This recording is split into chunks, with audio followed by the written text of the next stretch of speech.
ആലപ്പുഴയിലെ ഹൈബ്രിഡ് കഞ്ചാവ് കേസിൽ അന്വേഷണം എക്സൈസ് അസിസ്റ്റന്റ് കമ്മീഷണർക്ക് ഷൈൻ ടോം ചാക്കോയെയും ശ്രീനാഥ് ഭാസിയെയും ഉടൻ ചോദ്യം ചെയ്യും. തസ്ലിമയുടെ സെക്സ് റാക്കറ്റ് ബന്ധത്തിലും അന്വേഷണം.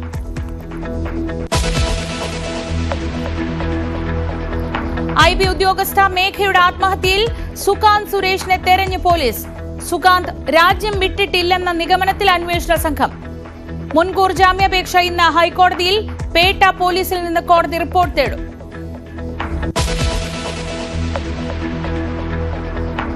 CPM പാർട്ടി കോൺഗ്രസ് മധുരയിൽ തുടരുന്നു. സംഘടനാ റിപ്പോർട്ട് ഇന്ന് അവതരിപ്പിക്കും. ചർച്ചകൾക്ക് പ്രകാശ് കാരാട്ട് മറുപടി നൽകും. ജനറൽ സെക്രട്ടറി സ്ഥാനത്തേക്ക് പരിഗണനയിൽ 4 പേർ.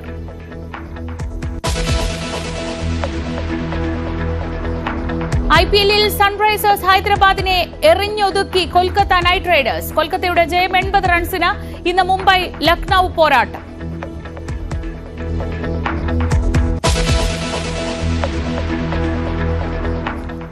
വഖഫ് നിയമ ഭേദഗതി ബിൽ പാർലമെന്റ് പാസാക്കിയത് സാമൂഹ്യനീതി ലക്ഷ്യമിട്ടുള്ള യാത്രയിലെ നിർണായക നാഴികക്കല്ലെന്ന് പ്രധാനമന്ത്രി നരേന്ദ്രമോദി. ബിൽ പാർശ്വവൽക്കരിക്കപ്പെട്ട ജനവിഭാഗങ്ങൾക്ക് ശബ്ദവും അവസരവും നൽകുമെന്നും മോദി സമൂഹമാധ്യമങ്ങളിൽ കുറിച്ചു. 12 മണിക്കൂർ നീണ്ട ചർച്ചയ്ക്കൊടുവിലാണ് ബില്ല് രാജ്യസഭ പാസാക്കിയത്. The bill is passed.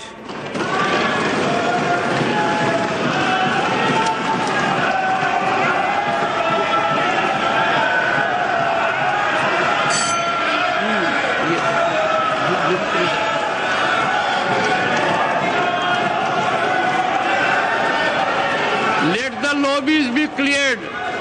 Lobbies be opened. Let the lobbies be opened. I shall now put the motion regarding consideration of the Musliman Waqf Repeal Bill 2025 to vote.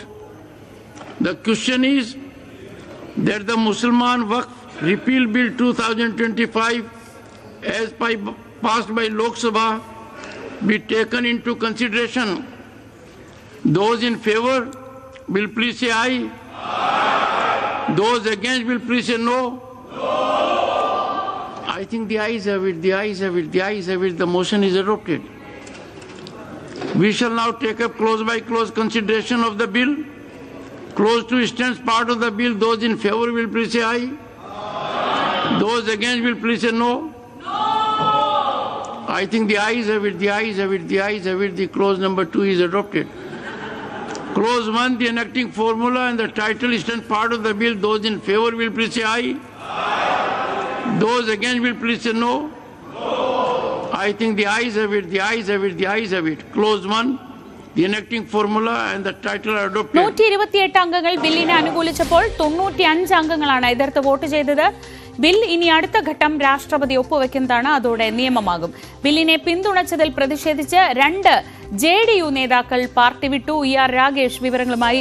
Ragesh, ഇത് സംസ്ഥാനങ്ങളിൽ പ്രാദേശിക കക്ഷികളിലൊക്കെ വലിയ പ്രതിഫലനങ്ങൾ ഉണ്ടാക്കുന്ന ഒന്നാണെന്ന് നേരത്തെ തന്നെ നമ്മൾ പറഞ്ഞിരുന്നു. ഇപ്പോൾ ഇതാ 2 JDU നേതാക്കൾ പാർട്ടി വിട്ടതായുള്ള വാർത്ത വരുന്നുണ്ട്. കേരളത്തിൽ നമ്മൾ നോക്കിയാൽ ഇത് മുനമ്പത്തോട് കണക്ട് ചെയ്താണ് പറയുന്നത്. അതുകൊണ്ട് തന്നെ BJPക്ക് അനുകൂലമായ ഒരു വികാരം ഉണ്ടാകുന്നുണ്ട്. അങ്ങനെ പല സംസ്ഥാനങ്ങളിലും ഒരുപക്ഷെ വരും ദിവസങ്ങളിൽ നമ്മൾ കാണാൻ പോകുന്നത് ഈ ബില്ലിന്റെ പ്രതിഫലനങ്ങളായിരിക്കും. ഇന്നലെ രാജ്യസഭയിൽ എത്രത്തോളം സജീവമായിരുന്നു ചർച്ച? എന്തൊക്കെയാണ് വിശദാംശങ്ങൾ? ശ്രീജ, ലോക്സഭയ്ക്ക് പിന്നാലെ രാജ്യസഭയും കൂടി വഖഫ് ബിൽ കടന്നിരിക്കുകയാണ്. ഇനി രാഷ്ട്രപതി ഒപ്പുവെക്കുകയാണ് അടുത്ത നടപടി. അതോടുകൂടി ഇത് നിയമമായി മാറുകയും ചെയ്യും. ഏതായാലും രാജ്യസഭയിലും മണിക്കൂറുകൾ നീണ്ട ചർച്ച നടന്നു. ഇന്നലെ 1 മണിക്കാണ് ഈ ചർച്ച ആരംഭിച്ചത്. ആ ചർച്ച ഏതാണ്ട് 12 മണിക്കൂർ നീണ്ടുനിന്നു. അതിനുശേഷമാണ് വോട്ടെടുപ്പ് നടപടികളിലേക്ക് കടന്നത്. വോട്ടെടുപ്പ് നടപടികളും ഏതാണ്ട് 1.5 മണിക്കൂർ നീണ്ടു നിന്നു. അങ്ങനെ 1 മണിക്കാണ്, പുലർച്ചെ 1 മണിയോടുകൂടിയാണ് ഈ ബില്ല് പാസ്സാക്കി എടുത്തത്. അങ്ങനെ 13.5 മണിക്കൂർ നീണ്ട നടപടിക്രമങ്ങൾ എന്ന് തന്നെ പറയാം. ഏതായാലും പലപ്പോഴും പ്രതിപക്ഷവും ഭരണപക്ഷവും തമ്മിൽ വാദപ്രതിവാദവും ഉണ്ടാവുകയും ചെയ്തു. കാരണം ഇന്നലെ വൈകിട്ടോടുകൂടിയാണ് ജോൺ ബ്രിട്ടാസ് സംസാരിച്ചത്. അതിന് മറുപടിയുമായി സുരേഷ് ഗോപി രംഗത്തെത്തി. പക്ഷേ രാത്രി ജോർജ് കുര്യൻ സംസാരിച്ചപ്പോഴും സമാനമായ രീതിയിലുള്ള പ്രതിഷേധങ്ങളുണ്ടായി. കാരണം മുനമ്പം കേന്ദ്രീകരിച്ചുകൊണ്ടായിരുന്നു ജോർജ് കുര്യന്റെ പ്രസംഗം. ജോർജ് കുര്യൻ പരാമർശിച്ചത് മുനമ്പത്തുകാരെ അവിടെ നിന്ന് കുടിയിറക്കാൻ ശ്രമിച്ചു CPM-ഉം കോൺഗ്രസും എന്ന ആരോപണം ഉന്നയിച്ചു. ഒപ്പം കേരള നിയമസഭ പാസാക്കിയ പ്രമേയം അസംബന്ധം എന്ന പരാമർശം വലിയ ബഹളത്തിനിടയാക്കി. അത് പിന്നീട് അദ്ദേഹം പിൻവലിക്കുകയും ചെയ്തു. മാത്രവുമല്ല, വയനാട് അടക്കം പരാമർശിച്ചുകൊണ്ട് രാഹുൽ ഗാന്ധിയെയും ഒപ്പം തന്നെ പ്രിയങ്ക ഗാന്ധിയെ അടക്കം വിമർശിച്ചുകൊണ്ടായിരുന്നു ജോർജ് കുര്യന്റെ പ്രസംഗം. ഏതായാലും അതിനുശേഷം സർക്കാർ ആവർത്തിച്ച് വ്യക്തമാക്കുന്നത് ഇത് മതസ്വാതന്ത്ര്യത്തിന്മേലുള്ള കടന്നുകയറ്റമല്ല, മറിച്ച് ഒരു വഖഫിന്റെ സുതാര്യത ഉറപ്പുവരുത്തുക എന്ന ലക്ഷ്യം മാത്രമാണ് സർക്കാരിനുള്ളത് എന്നാണ് പറഞ്ഞത്. പ്രതിപക്ഷം ഏതാണ്ട് 100-ലധികം ഭേദഗതികൾ കൊണ്ടുവന്നിരുന്നു. കേരളത്തിൽ നിന്ന് ഹാരിസ് ബീരാൻ, ജോൺ ബ്രിട്ടാസ്, V ശിവദാസൻ തുടങ്ങിയ നേതാക്കളൊക്കെ തന്നെ, അബ്ദുൽ വഹാബ് തുടങ്ങിയവരൊക്കെ തന്നെ ഭേദഗതികൾ നിർദ്ദേശിച്ചിരുന്നു. പക്ഷെ അതെല്ലാം തള്ളി തിരിച്ചു ശിവയും DMK നേതാവ് തിരിച്ചു ശിവയും സമാനമായുള്ള ഭേദഗതി കൊണ്ടിരുന്നു. ഈ ഭേദഗതികളിൽ ഏറ്റവും പ്രധാനപ്പെട്ട ഒന്ന് മറ്റ് ഇതര സമുദായത്തിൽ നിന്നുള്ള അംഗങ്ങളുടെ പ്രാതിനിധ്യം സംബന്ധിച്ചായിരുന്നു. അതെല്ലാം തന്നെ ആ നിർദ്ദേശങ്ങളൊക്കെ തന്നെ വോട്ടിനിട്ട് തള്ളുകയായിരുന്നു. അങ്ങനെയാണ് പുലർച്ചെ 1 മണിയോടുകൂടി ഈ ബില്ല് പാസ്സാക്കിയത്. കേരളത്തിൽ നിന്ന് സംസാരിച്ച ജോസ് കെ മാണി ഈ ബില്ലിലെ ചില നയങ്ങളെ യോജിക്കുന്നുവെന്ന് അദ്ദേഹം പറയുകയും ചെയ്തു. അതായത് ഇതിനെ ഹൈക്കോടതിയിൽ ചോദ്യം ചെയ്യാം എന്ന വ്യവസ്ഥയുണ്ട്, അതിനോട് അനുകൂലിക്കുന്നു. പക്ഷേ ഇതര മതങ്ങളിൽ നിന്നുള്ളവരെ ഉൾപ്പെടുത്താമെന്ന വ്യവസ്ഥ അത് വിരുദ്ധമാണ്, ഭരണഘടനാ വിരുദ്ധമാണെന്ന വാദം ജോസ് കെ മാണി ഉന്നയിക്കുകയും ചെയ്തു. അങ്ങനെ പൊതുവെ ബില്ലിനോട് എതിർപ്പ് പ്രകടിപ്പിച്ചെങ്കിൽ പോലും ചില നയങ്ങളോട്, അതായത് ജോസ് കെ മാണി അനുകൂലിക്കുന്ന സാഹചര്യം ഉണ്ടായി എന്നതുകൂടി ശ്രദ്ധേയമാണ്. പ്രത്യേകിച്ച് മുനമ്പം അടക്കമുള്ള വിഷയങ്ങൾ നിലനിൽക്കുന്ന സാഹചര്യത്തിൽ തന്നെയാണ് അത്തരമൊരു നീക്കം ജോസ് കെ മാണിയുടെ ഭാഗത്തു നിന്നുണ്ടായത്. ഏതായാലും ബില്ല് ഇപ്പോൾ രാഷ്ട്രപതി ഒപ്പുവയ്ക്കുന്നതോടുകൂടി നിയമമാകും. പ്രധാനമന്ത്രി നരേന്ദ്രമോദി ഇപ്പോൾ അല്പം മുമ്പ് സാമൂഹ്യ മാധ്യമങ്ങളിൽ പ്രതികരണവുമായി രംഗത്ത് വന്നിട്ടുണ്ട്. അദ്ദേഹം വ്യക്തമാക്കിയത് ചരിത്ര നിമിഷം എന്നാണ് ഇതിനെ വിശേഷിപ്പിച്ചിരിക്കുന്നത്. കാരണം സാമൂഹ്യ നീതി ലക്ഷ്യമിട്ടുള്ള യാത്രയിലെ നിർണായക ചുവടുവെപ്പ്, പ്രത്യേകിച്ച് പാർശ്വവൽക്കരിക്കപ്പെട്ട ജനവിഭാഗങ്ങൾക്ക് ശബ്ദം നൽകും, അവർക്ക് അവസരം നൽകും എന്നുകൂടി പ്രധാനമന്ത്രി ഇപ്പോൾ കുറിച്ചിരിക്കുകയാണ്. അതേസമയം തന്നെ ശ്രീജ ചോദിച്ചപ്പോൾ തന്നെ പലയിടത്തും പൊട്ടിത്തെറികൾ ഉണ്ടാകുന്നുണ്ട്. പ്രത്യേകിച്ച് JDU-വിന് മേൽ വലിയ സമ്മർദ്ദം ഈ വിഷയത്തിൽ നേരത്തെ മുതൽ ഉണ്ടായിരുന്നതാണ്. കാരണം ഈ ബില്ലിനെ പിന്തുണയ്ക്കരുതെന്ന ആവശ്യം പല മുസ്ലിം സംഘടനകൾ നിതീഷ് കുമാറിനോട് ആവശ്യപ്പെട്ടതാണ്. പക്ഷേ ബില്ലിനെ പിന്തുണയ്ക്കാനുള്ള തീരുമാനത്തിലേക്ക് JDU പോവുകയായിരുന്നു. ഇപ്പോൾ ആ പാർട്ടിയുടെ 2 പ്രധാനപ്പെട്ട നേതാക്കൾ പാർട്ടി വിട്ടിരിക്കുന്നു. അവർ ഉന്നയിക്കുന്ന കാര്യം കാലങ്ങളായി JDU സ്വീകരിച്ചു പോകുന്ന നിലപാടിന് വിരുദ്ധമായ കാര്യമാണ് ഇപ്പോൾ ചെയ്തുകൊണ്ടിരിക്കുന്നത്. അതിനെ ഒട്ടും അനുകൂലിക്കാൻ കഴിയില്ല എന്ന് വിശേഷിപ്പിച്ചുകൊണ്ടാണ് അവർ പോകുന്നത്. കാരണം ഈ ബില്ല് ഭരണഘടനാ വിരുദ്ധമാണെന്ന് കൂടി അവർ ചൂണ്ടിക്കാണിക്കുന്നു. ഏതായാലും തെരഞ്ഞെടുപ്പ് കാലത്ത് തൊട്ടു മുമ്പാണ് ബീഹാറിൽ ഇത്തരം നേതാക്കൾ ഈ വഖഫ് ബില്ലിന്റെ നിലപാടിനെ അല്ലെങ്കിൽ പാർട്ടി പിന്തുണച്ചതിനെ ചോദ്യം ചെയ്തുകൊണ്ട് പാർട്ടിയിൽ നിന്ന് കൊഴിഞ്ഞു പോകുന്ന അല്ലെങ്കിൽ രാജിവെക്കുന്ന സാഹചര്യം ഉണ്ടായത്. കാരണം ഈ വരുന്ന സെപ്റ്റംബർ ഒക്ടോബർ മാസത്തിലായി ബീഹാർ നിയമസഭാ തെരഞ്ഞെടുപ്പ് നടക്കുകയാണ്. BJP-യുമായി സഖ്യകക്ഷിയാണ് JDU. എങ്കിൽ പോലും അവിടെ മുസ്ലിം വിഭാഗത്തിന്റെ വലിയൊരു വിഭാഗം വോട്ട് അല്ലെങ്കിൽ നിതീഷിനെ പിന്തുണയ്ക്കുന്നവരാണ്. ഈ ഒരു ഘട്ടത്തിൽ വഖഫ് വിഷയമടക്കം ബീഹാറിലെ നിയമസഭാ തെരഞ്ഞെടുപ്പിലടക്കം പ്രതിഫലിക്കും. ശ്രീജ, ശരി. സംസ്ഥാന തലത്തിൽ ഇതിനെ പലതരത്തിലാണ് ഉപയോഗപ്പെടുത്തുന്നത്. ഇന്നലെ മന്ത്രി ജോർജ് കുര്യൻ സഭയിൽ പറഞ്ഞ കാര്യം നേരത്തെ സൂചിപ്പിച്ചിരുന്നു രാകേഷ്. കേരള നിയമസഭ പാസാക്കിയത് മുനമ്പത്തുകാർക്കെതിരായ പ്രമേയം എന്നായിരുന്നു അദ്ദേഹം പറഞ്ഞത്. ബില്ലിനെതിരെ കേരള നിയമസഭയുടെ പ്രമേയം അസംബന്ധമാണെന്ന പരാമർശം കേരളത്തിൽ നിന്നുള്ള മറ്റംഗങ്ങളുടെ വലിയ പ്രതിഷേധത്തിനും ഇടയാക്കി. ഇതോടെ ജോർജ് കുര്യൻ സഭയിൽ നിന്ന് ആ പരാമർശം പിൻവലിച്ചു. അദ്വാനിയെ കൊല്ലാൻ ശ്രമിച്ച അബ്ദുൽ നാസർ മദനിയെ ജയിൽ മോചിതനാക്കാൻ കേരള നിയമസഭ നേരത്തെ പ്രമേയം പാസാക്കിയിട്ടുണ്ട് എന്ന പരാമർശവും ഈ ചർച്ചയ്ക്കിടെ ജോർജ് കുര്യൻ നടത്തി. The Kerala assemblies, that resolution, they were against this Muramba bill. They passed the resolution that the Waqf amendment bill should be withdrawn. That was their demands. And you see how many this nonsense, these resolutions. No, I withdraw that. I withdraw that. Meaningless. Meaningless. Yes. I withdraw that. I withdraw that. All unparliamentary words will be removed. Meaningless resolutions. You see that they have passed. You may be knowing about Abdul Nasser Madani, the terrorist who tried to kill Adwaniji. These people, they have passed one resolution. They demanded the court to release him. വിവാദമായ പരാമർശങ്ങൾ പിന്നെയും ഉണ്ടായിരുന്നു. വഖഫ് ചർച്ചയിൽ league പതാകയെ Pakistan മുസ്ലിം ലീഗിന്റെ പതാകയുമായും George Kurian ഉപമിച്ചു. കേരളത്തിൽ നിന്നുള്ള എംപിമാരിൽ പലരും വഖഫ് നിയമ ഭേദഗതി പാസ്സാകണമെന്ന് ആഗ്രഹിക്കുന്നവരാണ്. എന്നാൽ രാജകുമാരനും രാജകുമാരിക്കും വയനാട്ടിൽ നിന്ന് ജയിക്കാൻ വേണ്ടിയാണ് എതിർക്കുന്നതെന്നും ജോർജ് കുര്യൻ പരിഹസിച്ചു. Actually, the people of Kerala and this representative want to support this bill. So many MPs, they know that their future will be in darkness.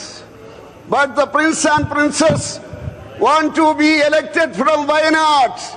That is the reason. Want to be elected from Wayanad. You might have seen that flag. Which flag is that? That is resembling our this neighbor country's flag itself. That is Muslim League's flag. Muslim League flag. The same name, Jinnah's party. The same name of the Jinnah's party. വഖഫ് bill മുനമ്പത്തുകാർക്ക് ഗുണകരമാകുമെന്ന് സുരേഷ് ഗോപിയുടെ പ്രതികരണം. ഈ മാറിയ നിയമങ്ങളുടെ പശ്ചാത്തലത്തിൽ എന്ത് നടപടി വരുന്നു എന്നുള്ളത് നിങ്ങൾ നോക്കിക്കോളൂ. വരുമ്പത്തിന് ശാശ്വത പരിഹാരം ഉണ്ടാകുമെന്നാണ് മിനിസ്റ്റർ ഉറപ്പുകൊടുക്കുന്നത്. പിന്നെയും ഇതിങ്ങനെ ചോദിച്ചോണ്ടിരുന്നില്ലെങ്കിൽ ഇതൊരു സ്ഥിരം. ഞാൻ പറയാനുള്ളത് പറഞ്ഞു കഴിഞ്ഞു. മുനമ്പത്തെ ജനങ്ങൾക്കും ഈ മാറ്റം കൊണ്ട് ഗുണമാണ്. ശരി, എന്തായാലും ഈ ബിൽ പാസ്സാക്കുമ്പോൾ, പാർലമെന്റ് കടക്കുമ്പോൾ മുനമ്പത്തുകാർ വലിയ പ്രതീക്ഷയിലാണ്. അവർക്ക് കേന്ദ്ര സർക്കാരിന്റെ ഭാഗത്തു നിന്ന് കിട്ടുന്ന ഉറപ്പുകൾ അല്ലെങ്കിൽ ഇത്തരം പരാമർശങ്ങളൊക്കെ അവർക്ക് പ്രതീക്ഷ നൽകുന്നുണ്ട്. ഇന്നലെ രാത്രി വലിയ ആഘോഷത്തോടെയാണ് അവർ ഈ പാർലമെന്റിൽ രാജ്യസഭയിൽ കൂടി ഈ ബിൽ പാസ്സാക്കിയതിനെ ഏറ്റെടുത്തത്. BJPക്ക് അഭിവാദ്യം അർപ്പിച്ച് ആഹ്ലാദ പ്രകടനവും ഇന്നലെ ഏറെ വൈകി നടന്നു.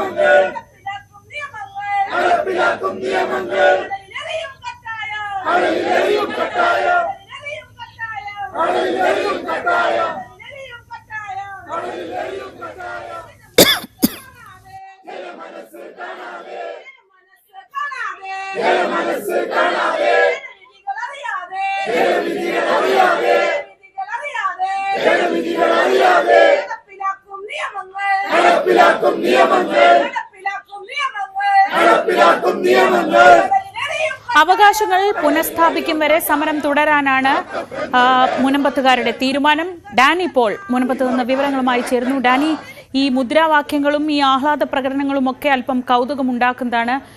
ഒരുപക്ഷെ ഈ വഖഫ് ബിൽ പാസ്സാവുമ്പോൾ അതിന്റെ ഗുണം മുനമ്പത്തുകാർക്കുണ്ടാകുമെന്ന് പലതരത്തിലും ഈ ആഹ്ലാദ പ്രകടനങ്ങളും ഒക്കെ അല്പം കൗതുകമുണ്ടാക്കുന്നതാണ്. ഒരുപക്ഷെ ഈ വഖഫ് ബിൽ പാസ്സാവുമ്പോൾ അതിന്റെ ഗുണം മുനമ്പത്തുകാർക്കുണ്ടാകുമെന്ന് പലതരത്തിൽ പല പരാമർശങ്ങൾ നമ്മൾ 2 ദിവസങ്ങളിലായി കേൾക്കുന്നുണ്ട്. ഇപ്പോൾ ഏറ്റവും ഒടുവിൽ കേന്ദ്രമന്ത്രി സുരേഷ് ഗോപി വന്നിറങ്ങുമ്പോഴും അദ്ദേഹവും പറയുന്നു ഇതിന്റെ ഗുണമുണ്ടാവും. മുനമ്പത്തുകാർ പൂർണ്ണമായും പ്രതീക്ഷിക്കുന്നത് തങ്ങളുടെ പ്രശ്നങ്ങൾക്ക് ഒരു പരിധിവരെ പരിഹാരം കാണാൻ ഈ ബിൽ കൊണ്ട് സാധിക്കുമെന്നതാണോ? അതിന്റെ ഒരു സൂചനയാണോ BJPക്ക് അനുകൂലമായി മുദ്രാവാക്യങ്ങൾ ഈ സമരസമിതിയുടെ ഭാഗത്തുനിന്ന്, സമരക്കാരുടെ ഭാഗത്തുനിന്ന് ഉണ്ടാവുന്നത്?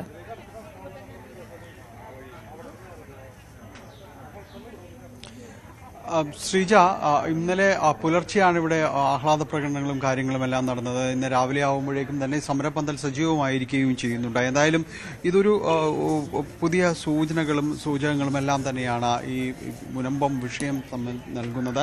അത് ഏതെങ്കിലും രീതിയിലുള്ള ഒരു രാഷ്ട്രീയ ധ്രുവീകരണം മുനമ്പത്ത് തന്നെ അല്ലെങ്കിൽ പ്രത്യക്ഷത്തിൽ സംസ്ഥാന രാഷ്ട്രീയത്തിൽ തന്നെ ഉണ്ടാക്കുമോ എന്ന പല ചിന്തകളും ഉയരുന്നുണ്ട്, പല ചോദ്യങ്ങളും ഉയരുന്നുണ്ട്. ഏതായാലും ശ്രീജ ചോദിച്ചതുപോലെ ഇന്നലെ മുദ്രാവാക്യങ്ങൾ ഇവിടെ ഉയർന്നു കേൾക്കുകയും എല്ലാം തന്നെ ചെയ്തിട്ടുമുണ്ട്. ഇതിൽ കൃത്യമായ രീതിയിലുള്ള ഒരു ഇടപെടൽ നടത്തുന്നതിന് BJPക്ക് കഴിഞ്ഞിട്ടുണ്ട് എന്നൊരു വിശ്വാസം മുനമ്പത്തെ ഒരു ഭാഗം പേർക്കെങ്കിലും ഉണ്ട്. കാരണം മറ്റുള്ളവരുടേത് വാഗ്ദാനങ്ങളും കാര്യങ്ങളും മാത്രമാകുമ്പോൾ BJPക്ക് അതിൽ വലിയ രീതിയിൽ തന്നെ അത് പറഞ്ഞ കാര്യങ്ങൾ ചെയ്തു കൊടുക്കാനടക്കം അവർക്ക് കഴിഞ്ഞിരിക്കുന്നു എന്ന് തന്നെ അവർ ചൂണ്ടിക്കാണിക്കുകയും ചെയ്യുന്നു. സമരപന്തലിലേക്ക് തന്നെ വരുമ്പോഴേക്കും അതിൻ്റെ നേരിട്ടുള്ള ഒരു പ്രതിഫലനങ്ങൾ കാര്യങ്ങളടക്കം നമുക്ക് കാണുകയും ചെയ്യാം. കാരണം ഇവിടെ നേരിട്ട് തന്നെയും അദ്ദേഹത്തിന് കേന്ദ്രമന്ത്രിക്ക് തന്നെ അഭിവാദ്യം അർപ്പിച്ചുകൊണ്ട്, സുരേഷ് ഗോപിക്ക് അഭിവാദ്യം അർപ്പിച്ചുകൊണ്ട് താങ്ക് യു സാർ എന്ന് എഴുതിക്കൊണ്ട് ആ കാര്യങ്ങൾ അദ്ദേഹം ഉറപ്പു നൽകിയ കാര്യങ്ങൾ ഇവിടെ പാലിക്കപ്പെട്ടു എന്ന രീതിയിലടക്കമുള്ള ആളുകൾ പറയുകയും എല്ലാം തന്നെ ചെയ്യുന്നു. ഏതായാലും ഇന്നലെ ഇതുമായി ബന്ധപ്പെട്ടുകൊണ്ട് ഇവിടേക്ക് മുദ്രാവാക്യങ്ങളും അടക്കം മുഴക്കി ജാഥ നടത്തുകയും എല്ലാം തന്നെ ചെയ്തു. മുനമ്പം വിഷയത്തിൽ ഇപ്പോൾ വഖഫ് ബില്ല് പാസ്സായിരിക്കുന്നു. ഇത് ഒരു വലിയ പരിധിവരെ പ്രശ്നങ്ങൾക്ക് പരിഹാരമാകും എന്ന രീതിയിൽ തന്നെ കരുതുന്നു. തീർച്ചയായിട്ടും ഇത് മുനമ്പം ജനതയുടെ 75% പ്രശ്നങ്ങളും പരിഹരിച്ചിട്ടുണ്ട് ഈ വഖഫ് നിയമ ഭേദഗതി ബിൽ. ഈ ഒരു ദിവസത്തിനാണ് ഞങ്ങൾ കാത്തിരുന്നത്. മുനമ്പം ജനതയെ സംബന്ധിച്ചിടത്തോളം ഇതൊരു സ്വാതന്ത്ര്യത്തിന്റെ ദിനം കൂടിയാണ്. ഇനിയിപ്പോൾ രാഷ്ട്രപതി ഒപ്പുവയ്ക്കുന്നതോടെ ഞങ്ങൾ പറയുന്നത് മുനമ്പത്തേക്കാൾ ഭാരതം രക്ഷപ്പെട്ടു, അങ്ങനെയാണ് ഞങ്ങൾ വിലയിരുത്തുന്നത്. അപ്പോൾ ഇതിൽ ഞങ്ങളോടൊപ്പം നിന്ന ഭാരതത്തെ സ്നേഹിക്കുന്ന ഓരോ ജനങ്ങൾക്കും, ഓരോ ഇന്ത്യൻ പൗരനും മുനമ്പം ജനതയുടെ അകമഴിഞ്ഞ നന്ദി രേഖപ്പെടുത്തുകയാണ് ഈ സമയത്ത്. കേട്ട മുദ്രാവാക്യങ്ങൾ ഒരുപക്ഷെ തന്നെയായിരിക്കും വിളിച്ചിരിക്കുന്നത്. BJPക്കും എല്ലാം തന്നെ അഭിവാദ്യം അർപ്പിച്ചുകൊണ്ടുണ്ടായിരുന്നു. അങ്ങനെ കൂടുതലൊരു ആത്മാർത്ഥമായി ഇടപെട്ട ഒരു രാഷ്ട്രീയ പാർട്ടി എന്ന രീതിയിലെല്ലാം അടയാളപ്പെടുത്താൻ കഴിയുന്ന രീതിയിലേക്ക് മാറിയിട്ടുണ്ടോ? തീർച്ചയായിട്ടും. ആദ്യമൊക്കെ നമ്മുടെ സമരം തുടങ്ങിയ ആദ്യ ദിവസം തുടങ്ങിയ BJP നമ്മുടെ കൂടെ തന്നെ ഉണ്ടായിരുന്നു. അന്നേരത്ത് ഞങ്ങൾ ആരും തന്നെ അത്ര വലിയതായിട്ട് ഗവനിച്ചില്ല. പക്ഷേ നമ്മുടെ കൂടെ നിൽക്കുമെന്ന് പറഞ്ഞ രാഷ്ട്രീയ പ്രതിനിധികൾ, അതായത് നമ്മൾ വോട്ട് ചെയ്ത രാഷ്ട്രീയ പ്രതിനിധികളടക്കം നമ്മളെ തള്ളിപ്പറഞ്ഞപ്പോൾ, ഇപ്പോൾ പാർലമെന്റ് സമ്മേളനങ്ങളായിരുന്നു നമ്മളൊക്കെ കണ്ടതാണ്. അവിടെ നമ്മൾക്ക് വേണ്ടി സംസാരിച്ചത് ആരാണ്? നമ്മളെ അറിയാത്ത, നമ്മൾ കാണാത്ത കിരൺ റിജു വരെ നമ്മൾക്ക് വേണ്ടി അവിടെ സംസാരിച്ചു. അപ്പോൾ തീർച്ചയായിട്ടും BJP ഒരു വാക്ക് പറഞ്ഞിരുന്നു. ആ വാക്ക് മുനമ്പം ജനതയോട് പാലിച്ചിട്ടുണ്ട്. സുരേഷ് ഗോപി വിളിച്ചു തന്നെ കരുതുന്നത്? തീർച്ചയായിട്ടും സുരേഷ് ഗോപി വിളിച്ചിരുന്നു. ഇന്നലെ പാർലമെന്റ് സമ്മേളനത്തിന്റെ സമയത്ത് സാർ വിളിച്ചിരുന്നു. അപ്പോൾ ഞങ്ങൾക്ക് പറഞ്ഞ മുനമ്പം സമരത്തിന് ഒരു മൈലേജ് കിട്ടിയത് സാർ വന്നതോടെയാ. മീഡിയ വന്നതുപോലും സാർ വന്നതോടെയാ. അപ്പൊ അതുകൊണ്ട് തന്നെ സാറിനൊരു വലിയൊരു പങ്കുണ്ട്. പിന്നെ പാർലമെന്റിൽ ഇന്നലെ സാർ ഞങ്ങൾക്ക് വേണ്ടി സംസാരിച്ചതൊക്കെ നിങ്ങളൊക്കെ കണ്ടിട്ടുണ്ടാവും. അപ്പോൾ സാറ് തൃശ്ശൂരിൽ നിന്ന് ജയിച്ചപ്പോൾ ഞങ്ങളൊക്കെ ഫേസ്ബുക്കിൽ വായിച്ചൊരു കാര്യമാണ്, തൃശ്ശൂരിൽ നിന്ന് ഞാൻ ജയിച്ചെങ്കിലും ഞാൻ തൃശ്ശൂരിന്റെ MP ആയിരിക്കില്ല, ഞാൻ ഈ കേരളത്തിലെ ഓരോരുത്തർക്കും വേണ്ടിയിട്ട് സേവനം ചെയ്യുന്ന ഒരു MP ആയിരിക്കും എന്നൊക്കെ ഞങ്ങൾ അന്ന് വായിച്ചിട്ടുണ്ടായിരുന്നു. പക്ഷേ അന്ന് സാർ എഴുതിയത് ഇന്ന് പ്രാവർത്തികമായിരിക്കുകയാണ് ഭാരതത്തിൽ. തീർച്ചയായിട്ടും സാർ മിക്കവാറും നാളെ ഉണ്ടാവുമായിരിക്കും. ഡാനി, ഒരു സംശയം കൂടി. പ്രതിപക്ഷ നേതാവും മന്ത്രി രാജീവും ഒക്കെ പറയുന്നത് ഇത് മുൻകാല പ്രാബല്യം ഇല്ലാത്തതിനാൽ ഇത് ഒരു തരത്തിൽ ഇവർക്ക് ഗുണം ചെയ്യില്ല, അങ്ങനെ ഒരു സന്ദേഹം അവർക്കില്ലേ? അതുകൂടി ഒന്ന് അവരോട് ചോദിച്ചാൽ ഒരുപക്ഷെ നന്നായിരിക്കും തോന്നുന്നു.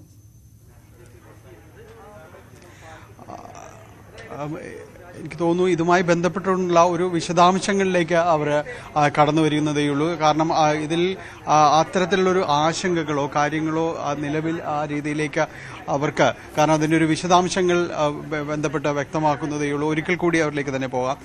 ഇതുമായി ബന്ധപ്പെട്ടുകൊണ്ട് ചില പ്രഖ്യാപനങ്ങൾ വരുന്നത് ഇതിന് മുൻകാല പ്രാബല്യം ഉണ്ടാവില്ല എന്ന രീതിയിലുള്ള കാര്യങ്ങൾ വരുന്നുണ്ട്. എന്തെങ്കിലും രീതിയിലുള്ളൊരു വിശദാംശങ്ങൾ അത് സംബന്ധിച്ച് അറിയാൻ കഴിഞ്ഞിരുന്നു? കാരണം ഇന്നലെ പ്രതിപക്ഷ നേതാവ് അത് പറയുകയുണ്ടായി, അത്തരം കാര്യങ്ങൾ പറയുകയുണ്ടായി, ഹൈബീഡൻ അത് പറയുകയുണ്ടായി.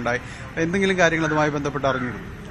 ഞങ്ങൾ പല വീഡിയോസും ഞങ്ങൾ കണ്ടിരുന്നു. ഈ വഖഫ് നിയമ ഭേദഗതി ബിൽ വന്നേ പിന്നെ അതിക്ക് മുൻപേ തന്നെ ഇവരൊക്കെ പറയുന്നത് മുനമ്പം വിഷയവും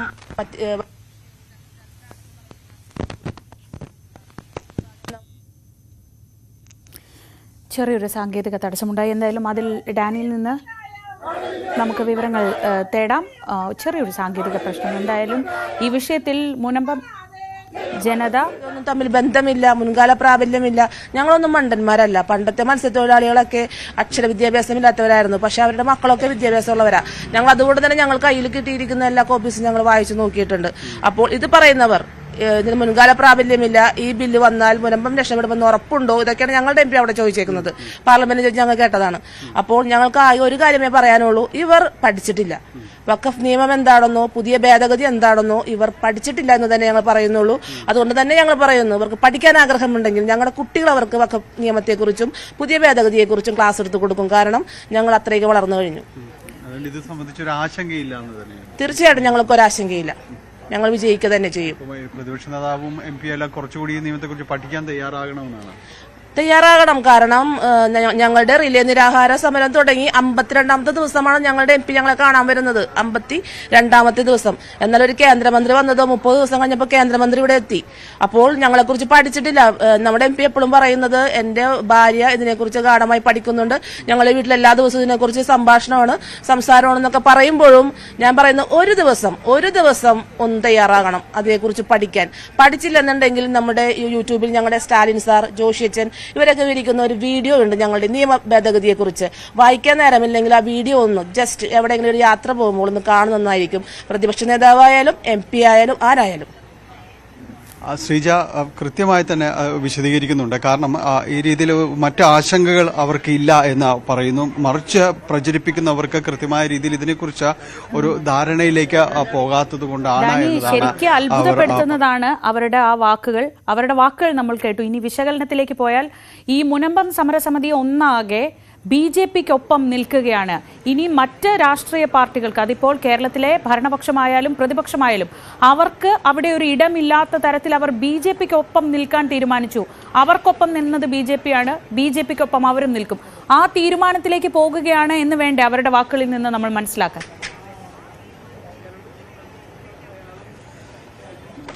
ഏതാണ്ട് കാരണം അതിൽ പല രീതിയിലുള്ള രാഷ്ട്രീയങ്ങളുണ്ട്, പലരെയും അവർ പ്രതിദാനം ചെയ്യുന്നുണ്ട്. അതുകൊണ്ട് മുഴുവൻ പേരുടെയും ഒരുപക്ഷെ ഒരു ആശയം എന്ന രീതിയിലേക്ക് നമുക്കതിന് ക്രോഡീകരിക്കാൻ കഴിയുന്നില്ല. കാരണം അതൊരു പൊതുചിന്തയിലേക്ക്, കാരണം കുറച്ചു പേരെങ്കിലും ആ രീതിയിലേക്ക് ചിന്തിക്കുന്നത് അടക്കമുണ്ട്.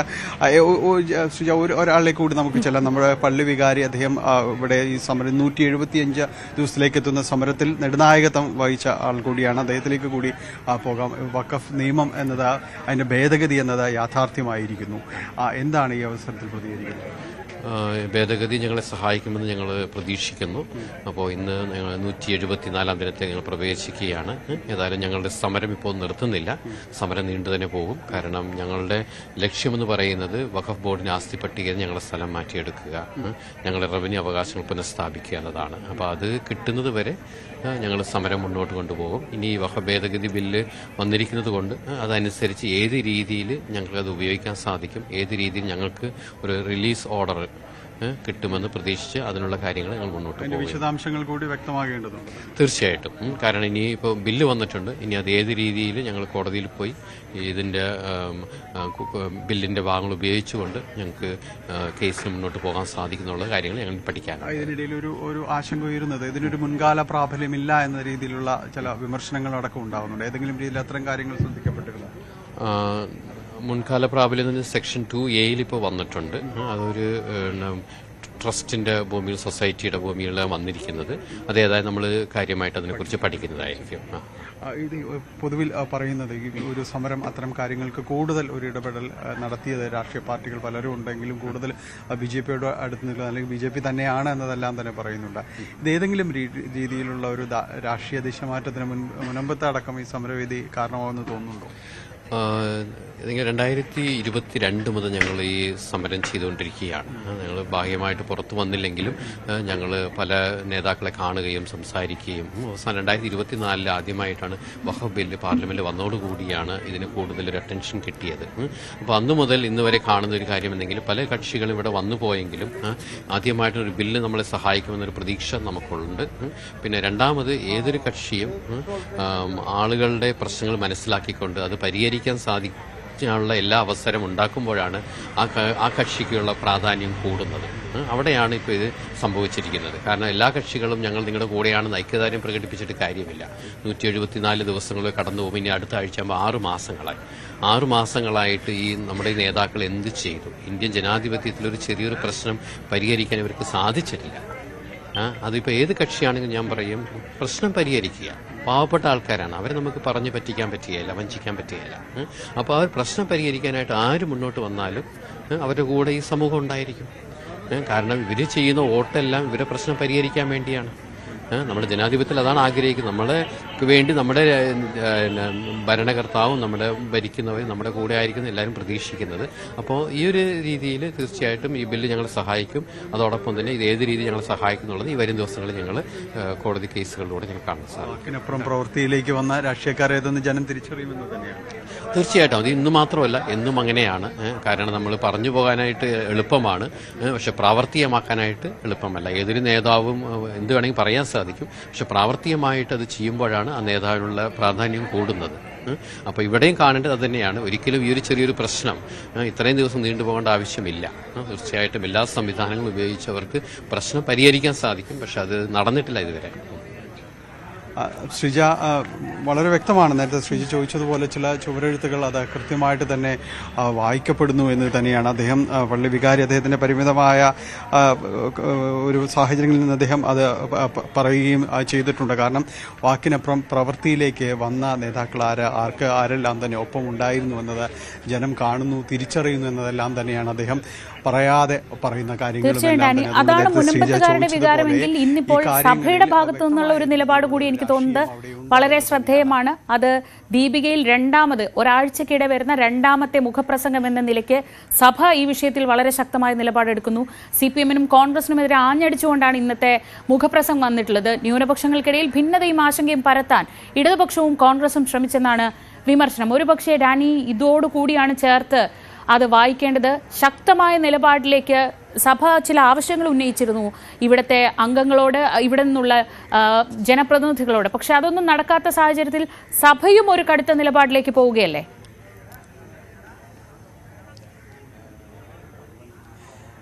തീർച്ചയായും ശ്രീജ, കാരണം ദീപിക മുഖപത്രം എന്ന് പറയുന്നത് ഇന്ന് പറയേണ്ടത് അതൊരു കടന്നാക്രമണം എന്ന് തന്നെ പറയേണ്ട രീതിയിലേക്ക് തന്നെയാണ് പറയേണ്ടത്. അത് കൃത്യമായിട്ട് കോൺഗ്രസിനെയും അതോടൊപ്പം തന്നെ CPM-ന്റെയും നിലപാടുകളെ തന്നെയാണ് അതിൽ കടന്നാക്രമിക്കുന്നത്. അതിൽ പറയുന്ന കാര്യങ്ങളുണ്ട്. ഈ വഖഫിന്റെ ഭേദഗതി സംബന്ധിയായ കാര്യങ്ങളിൽ കഴിഞ്ഞ കുറേ അധികം നാളുകളായിട്ട് തങ്ങൾ ഈ രാഷ്ട്രീയ പാർട്ടികളുമായി, രണ്ട് രാഷ്ട്രീയ പാർട്ടികളുമായിട്ട് ചർച്ച നടത്തുന്നുണ്ട്, പറയുന്നുണ്ട്. പക്ഷെ അവരൊന്ന് കേൾക്കാൻ പോലും ഈ കാര്യങ്ങളിൽ എന്താണ് തങ്ങളുടെ ആവലാതികളെന്ന് പറയാൻ പോലും തയ്യാറായിട്ടില്ല എന്നത് പറയുന്നു. അത് കൃത്യമായി ഇപ്പോൾ അത് ബില്ല് ഭേദഗതിയോടെ വരുമ്പോൾ അതൊന്ന് മനസ്സിലാക്കിക്കൊണ്ട് ഗൃഹപാഠം ചെയ്തുകൊണ്ട് അവതരിപ്പിക്കാൻ ഇന്ത്യ മുന്നണിക്ക് കഴിഞ്ഞിട്ടില്ല എന്ന് വ്യക്തമായിട്ട് തന്നെ അതിൽ അടയാളപ്പെടുത്തുകയും ചെയ്യുന്നുണ്ട്. യാതൊരു രീതിയിലേക്കും ഒരു ഗൃഹപാഠം ചെയ്തുകൊണ്ട് ഈ ചർച്ചയിലേക്ക് പോകാൻ പോലും അവർക്ക് കഴിഞ്ഞിട്ടില്ല എന്നതടക്കം ദീപിക ചൂണ്ടിക്കാണിക്കുന്നു. അതോടൊപ്പം തന്നെ ഗുരുതരമായിട്ട് തന്നെ പറയുന്നു, വല്ലാതെ ഒരു മുസ്ലിം പ്രീണനം അത് കൃത്യമായ CPM-ഉം അതോടൊപ്പം തന്നെ കോൺഗ്രസും നടത്തുന്നുണ്ട്. പക്ഷെ അതുകൊണ്ടുള്ളൊരു അപകടം എന്ന് പറയുന്നത് ഈ വിഭാഗത്തെ, ഈ മുസ്ലിം വിഭാഗത്തെ തന്നെ മറ്റുള്ള സമൂഹത്തിൽ നിന്ന് ഒറ്റപ്പെട്ടു പോകുന്ന രീതിയിലേക്കാണ് ഇവർ ഈ കാര്യങ്ങൾ കൊണ്ടുചെന്ന് എത്തിക്കുന്നത്. അത് ഗുണകരമാകുന്നത് BJPക്ക് തന്നെയാണ് എന്നവർ പറയുന്നു. ഈ രാജ്യത്ത് പലയിടങ്ങളിലും ക്രിസ്ത്യൻ സമൂഹം ആക്രമിക്കപ്പെടുന്നുണ്ട്, അത് തങ്ങൾക്കറിയാമെന്ന് പറയുന്നു. പക്ഷെ ഇത് കഴിഞ്ഞ കുറേ അധികം നാളുകളായുണ്ട്. അതിൽ കോൺഗ്രസും അതോടൊപ്പം തന്നെ CPM-ഉം എല്ലാം അതിൽ ഈ അക്രമ സംഭവത്തിനെതിരെ ശബ്ദം ഉയർത്തുകയും ചെയ്യുന്നത്. അതുകൊണ്ട് അതൊന്നും തങ്ങൾ വിസ്മരിക്കുകയുമില്ല. ഇതിൽ പലയിടത്തും തന്നെ ഈ സംഘപരിവാർ സമൂഹത്തിൻ്റെതെല്ലാം തന്നെയുള്ള വിഷയങ്ങൾ തന്നെയാണ് പലയിടത്തും തന്നെ ബദലാകുന്നത് എന്ന് കരുതി ഈ വഖഫിന്റെ ഒരു കടന്നാക്രമണം നേരിടുമ്പോൾ അത് കണ്ട് ഞങ്ങൾ നിശബ്ദരായിരിക്കണമോ എന്ന ചോദ്യങ്ങളെല്ലാം തന്നെ ദീപികയുടെ മുഖപ്രസംഗത്തിൽ പല ഭാഗങ്ങളിലായിട്ട് ഉയരുന്നുണ്ട്. അങ്ങനെ സംസ്ഥാന സെക്രട്ടറി MV ഗോവിന്ദൻ മാധ്യമങ്ങൾ കാണുന്നുണ്ട്, അതിലേക്കൊന്ന് പോയി വരാം. ുമായിട്ട് ബന്ധപ്പെട്ട പ്രശ്നം അതിപ്പോഴും ഈ രാഷ്ട്രീയ പശ്ചാത്തലത്തിൽ ഒരു കേസ് ആയിരിക്കുന്നു എന്ന് പറയുന്ന വാർത്ത തന്നെ സൂക്ഷ്മമായ പരിശോധനയ്ക്ക് വിധേയപ്പെടുത്തേണ്ടുന്ന ഒന്നാണ്. കാരണം SFIO അന്വേഷണം തടയണം എന്നാവശ്യപ്പെട്ടുകൊണ്ട് ഡൽഹി ഹൈക്കോടതിയിൽ നിലവിലൊരു കേസ് നടന്നുകൊണ്ടിരിക്കുകയാണ്. ആ കേസ് വിധി പറയേണ്ടുന്ന ഘട്ടം വരുന്ന സന്ദർഭത്തിലാണ് ആ കേസ് കേട്ടുകൊണ്ടിരുന്ന ജഡ്ജിയെ അലഹബാദ് ഹൈക്കോടതിയിലേക്ക് സ്ഥലം മാറ്റിയത്. അങ്ങനെ സ്ഥലം മാറിപ്പോയപ്പോൾ ആ ജഡ്ജി തന്നെ ഹൈക്കോടതി ചീഫ് ജസ്റ്റിസിനോട് പറഞ്ഞത് ഈ കേസ് തുടർ വാദം കേൾക്കുന്നതിന് പുതിയ ജഡ്ജിയെ ജസ്റ്റിസിനെ നിശ്ചയിക്കണം എന്നതിന്റെ അടിസ്ഥാനത്തിൽ ഇപ്പോഴും പുതിയ ജസ്റ്റിസിനെ നിയമിച്ച് ജൂലൈ മാസം കേസ് വിശദമായിട്ട് കേൾക്കാം എന്ന് കോടതി പറഞ്ഞതിന് ശേഷം അതിനിടയിൽ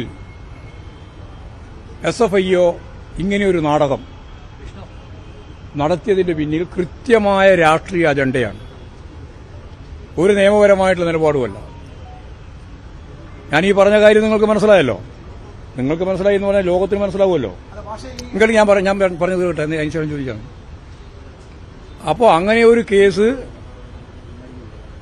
അനുവദിക്കാൻ പാടില്ല എന്ന നിയമപരമായ ഭരണഘടനാപരമായ തടസ്സവാദത്തെ തള്ളിക്കളയാത്തിടത്തോളം കാലം ഇങ്ങനെയൊരു കേസ് നിലനിൽക്കുന്നതല്ല എന്ന് സാമാന്യ നിയമപരിജ്ഞാനമുള്ള എല്ലാവർക്കും അറിയാം. അപ്പോൾ രാഷ്ട്രീയമായ ഗൂഢോദ്ദേശത്തെ അടിസ്ഥാനപ്പെടുത്തി ഉണ്ടാക്കിയിട്ടുള്ള ഒരു കേസ് മാത്രമാണ് SFIOയുടെ ഭാഗമായിട്ട് ഇപ്പോൾ വന്നിട്ടുള്ള ഈ കേസ്. ഈ കേസ് വിശദമായിട്ട് കേൾക്കുന്നതിന് വേണ്ടി തീരുമാനിച്ചിട്ടുണ്ട്, തീയതി തന്നെ നിശ്ചയിച്ചിട്ടുണ്ട്, മാസം തീരുമാനിച്ചിട്ടുണ്ട്. കേസ് കേട്ടുകൊണ്ടിരുന്ന ജഡ്ജി മാറുകയും ചെയ്തു, അലഹാബാദിലേക്ക് പോയി. പുതിയ ജസ്റ്റിസ് ഇപ്പോൾ കൃത്യമായിട്ട് കേസ് കേൾക്കാനുള്ള തീയതി നിശ്ചയിക്കുകയും ചെയ്തിട്ടുണ്ട്. വിശദമായ വാദം കേൾക്കുന്നതിന് മുമ്പ് SFIO എന്തടിസ്ഥാനത്തിലാണ് ഇമാതിരി ഒരു നിലപാടുമായിട്ട് വന്നിട്ടുള്ളത് എന്നുള്ള കാര്യം ഗൌരവപൂർവ്വം പരിശോധിക്കേണ്ടതാണ്. ഒന്നത്. രണ്ടാമത്തെ കാര്യം, ഗവൺമെന്റോ മുഖ്യമന്ത്രിയോ രണ്ട് കമ്പനികൾ തമ്മിലുണ്ടാക്കിയിട്ടുള്ള കരാറുമായിട്ട് ബന്ധപ്പെട്ട് വഴിവിട്ട ഒരു സഹായവും നൽകിയിട്ടില്ല എന്ന് ഒന്നുകൂടി ഞാൻ ആവർത്തിക്കുക. ഒരു സഹായവും ഗവൺമെന്റിന്റെ ഭാഗത്തുനിന്നോ മുഖ്യമന്ത്രിയുടെ ഭാഗത്തുനിന്നോ ഉണ്ടായിട്ടില്ല എന്ന് മാത്രമല്ല, കോടതിയുടെ പരാമർശത്തിൽ തന്നെ ചൂണ്ടിക്കാണിച്ചിട്ടുള്ളത് അതിനെതിരായ നിലപാടാണ് ഗവൺമെന്റ് എടുത്തിട്ടുള്ളത്.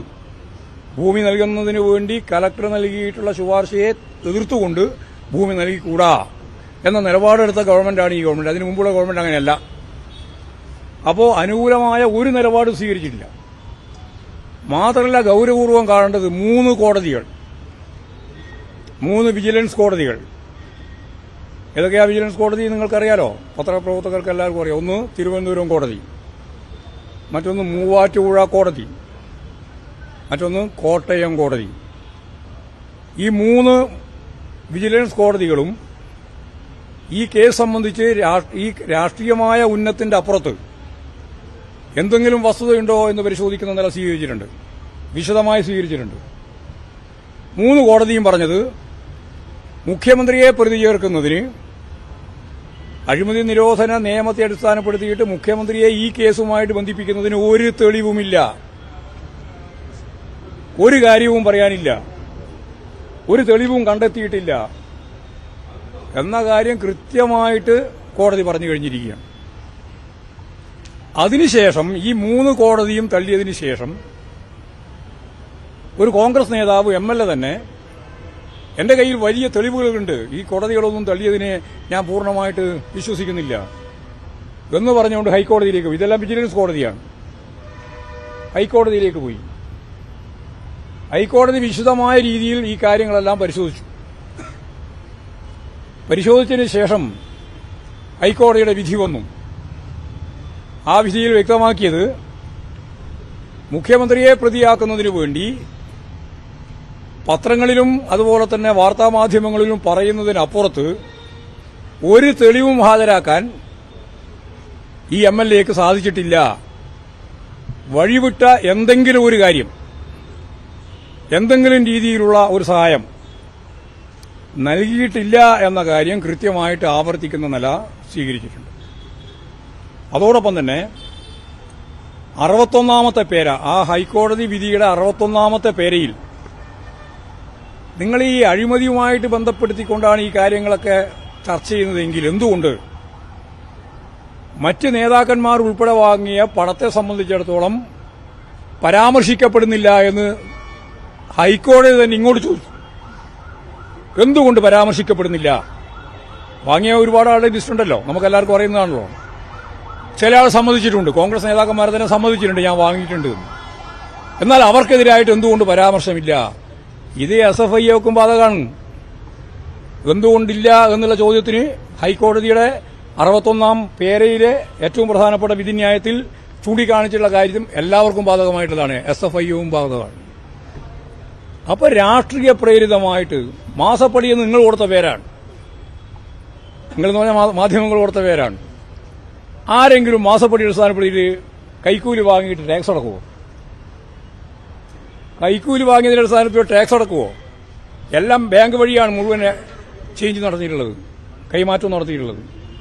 അപ്പോൾ ശുദ്ധ അസംബന്ധം എഴുന്നള്ളിച്ച് പാർട്ടി കോൺഗ്രസ് നടന്നുകൊണ്ടിരിക്കുന്ന ഈ പശ്ചാത്തലത്തിൽ ഇടതുപക്ഷ ജനാധിപത്യ പ്രസ്ഥാനത്തിന്റെ നേതൃത്വ ശക്തിയായി പ്രവർത്തിക്കുന്ന CPIM-നെ കളങ്കപ്പെടുത്തുന്നതിന് മുഖ്യമന്ത്രിയെ ടാർഗറ്റ് ചെയ്ത് രാഷ്ട്രീയ ശക്തിയായ കടന്നാക്രമണം നടത്തുന്നതിന് വേണ്ടിയുള്ള ശ്രമം മാത്രമാണ് ഈ SFIയുടെ ഇന്നത്തെ ഈ തെറ്റായ എന്ന് പറഞ്ഞാൽ ഭരണഘടനാ വിരുദ്ധമായ, സംഘടനാ നിയമപരമായിട്ടല്ലാത്ത, കാരണം ഒരു കേസ് നടന്നുകൊണ്ടിരിക്കുകയാണ്, ആ കേസ് കേട്ടുകൊണ്ടിരിക്കുകയാണ്.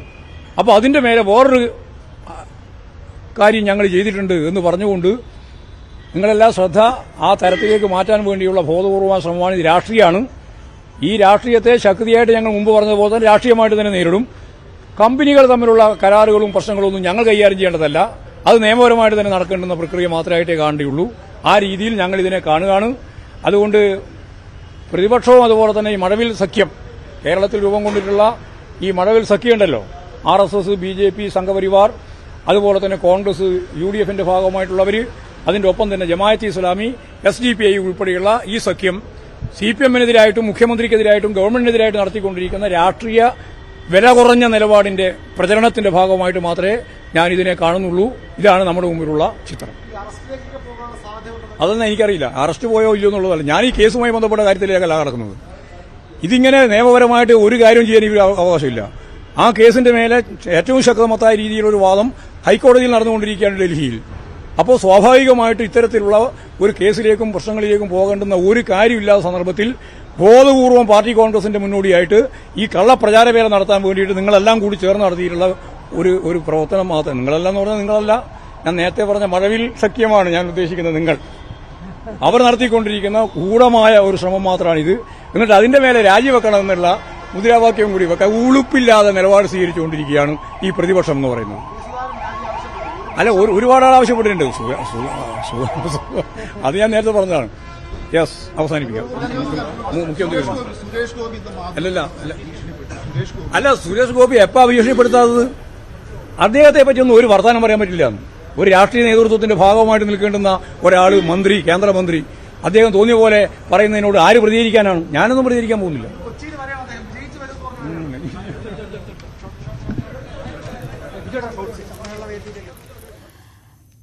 മാസപ്പടി കേസിൽ ഇപ്പോൾ നടക്കുന്നത് രാഷ്ട്രീയ അജണ്ടയുടെ ഭാഗമായുള്ള നാടകം കളികളാണെന്ന നിലപാടിൽ തന്നെയാണ് CPM, സംസ്ഥാന CPM ഉറച്ചു നിൽക്കുന്നത്. ഇത് കോടതികൾ നേരത്തെ തള്ളിയതാണ്. ഇപ്പോൾ ഈ പാർട്ടി കോൺഗ്രസ് അടക്കം നടക്കുന്ന ഒരു സമയത്ത് കൃത്യമായി SFIയെ വെച്ചുള്ള ഒരു നാടകം കളിയാണ് നടക്കുന്നത്. ഈ കേസ് യാതൊരു തലത്തിലും നിലനിൽക്കില്ല, അത് നിയമം അറിയുന്ന ആർക്കും മനസ്സിലാവും എന്നുമാണ് അദ്ദേഹം പറഞ്ഞത്.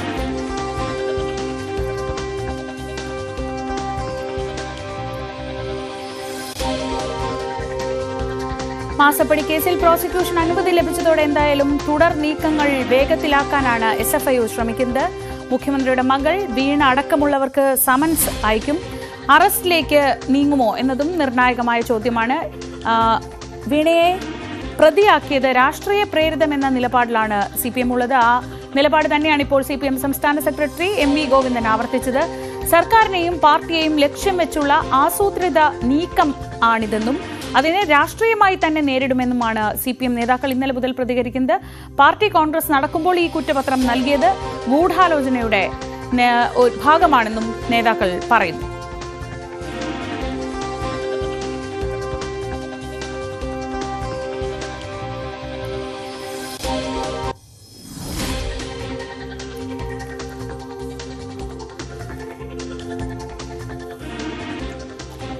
VV അരുൺ മധുരയിൽ നിന്ന്. അരുൺ, നേരത്തെ P. രാജീവ് അടക്കമുള്ളവർ ഈ വിഷയത്തിൽ നിലപാട് വ്യക്തമാക്കിയിരുന്നു. ഇപ്പോൾ ഇതാ സംസ്ഥാന CPM-ന്റെ ഔദ്യോഗികമായുള്ള നിലപാട് തന്നെ പാർട്ടി സെക്രട്ടറി ഇപ്പോൾ നമ്മളോട് പറഞ്ഞിരിക്കുകയാണ്. അതായത് ഇത് പൂർണ്ണമായും രാഷ്ട്രീയ പ്രേരിതമാണ് എന്ന നിലപാടിൽ ഉറച്ചു നിന്നുകൊണ്ട് മുഖ്യമന്ത്രിക്ക് എല്ലാ പിന്തുണയും നൽകുകയല്ലേ CPM? തീർച്ചയായിട്ടും ഈ കേസ് തന്നെ നിലനിൽക്കുന്ന അല്ലെങ്കിൽ SFIയുടെ കുറ്റപത്രം തന്നെ നിലനിൽക്കുന്ന നിലപാടാണ് CPM സ്വീകരിക്കുന്നത്. പൂർണ്ണമായും രാഷ്ട്രീയ പ്രേരിതം. പാർട്ടി കോൺഗ്രസ് നടക്കുന്ന സമയത്ത് പാർട്ടിയെ കളങ്കപ്പെടുത്താനും മുഖ്യമന്ത്രിയെ ടാർഗറ്റ് ചെയ്യാനുള്ള നീക്കമായാണ് CPM ഇതിനെ കാണുന്നത്. നമുക്കറിയാം, ഈ വാർത്ത പുറത്തു വന്ന ശേഷം CPM നേതാക്കൾ ഓരോരുത്തരായി വരിയായി വന്ന് മുഖ്യമന്ത്രിക്കും മകൾക്കും പിന്തുണ പ്രഖ്യാപിക്കുന്നതാണ് നമുക്ക് ഈ പാർട്ടി കോൺഗ്രസ് വേദിയിൽ കാണാൻ കഴിഞ്ഞത്. മുഖ്യമന്ത്രിയുടെയോ മകളുടെ ഭാഗത്ത് യാതൊരു തരത്തിലുള്ള വീഴ്ചയും ഉണ്ടായില്ല. കേസിന്റെ മെറിറ്റ് അല്ല താങ്കൾ സൂചിപ്പിക്കുന്നത്.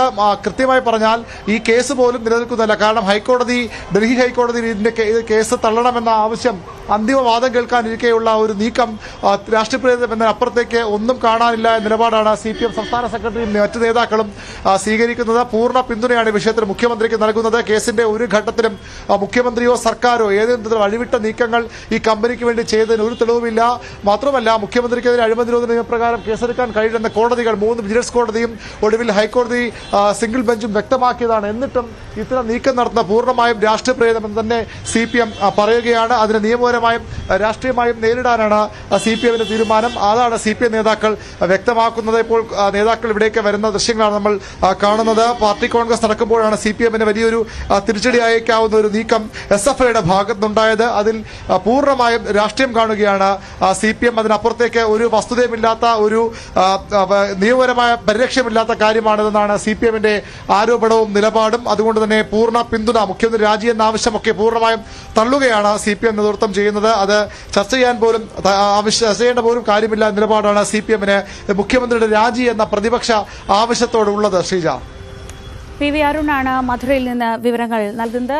ഇന്നത്തെ നടപടിക്രമങ്ങളിലേക്ക് പാർട്ടി കോൺഗ്രസ് കടക്കുകയാണ്. അതിനു മുന്നോടിയായാണ് നേതാക്കളുടെ ഭാഗത്തുനിന്ന് പ്രതികരണം വന്നത്. കേസ് രാഷ്ട്രീയ പ്രേരിതമാണ്, മുഖ്യമന്ത്രിക്കെതിരെ മനഃപൂർവ്വം നടത്തുന്ന ഒരു ആക്രമണമാണ് എന്ന നിലപാടിൽ തന്നെയാണ് CPM ഉള്ളത്.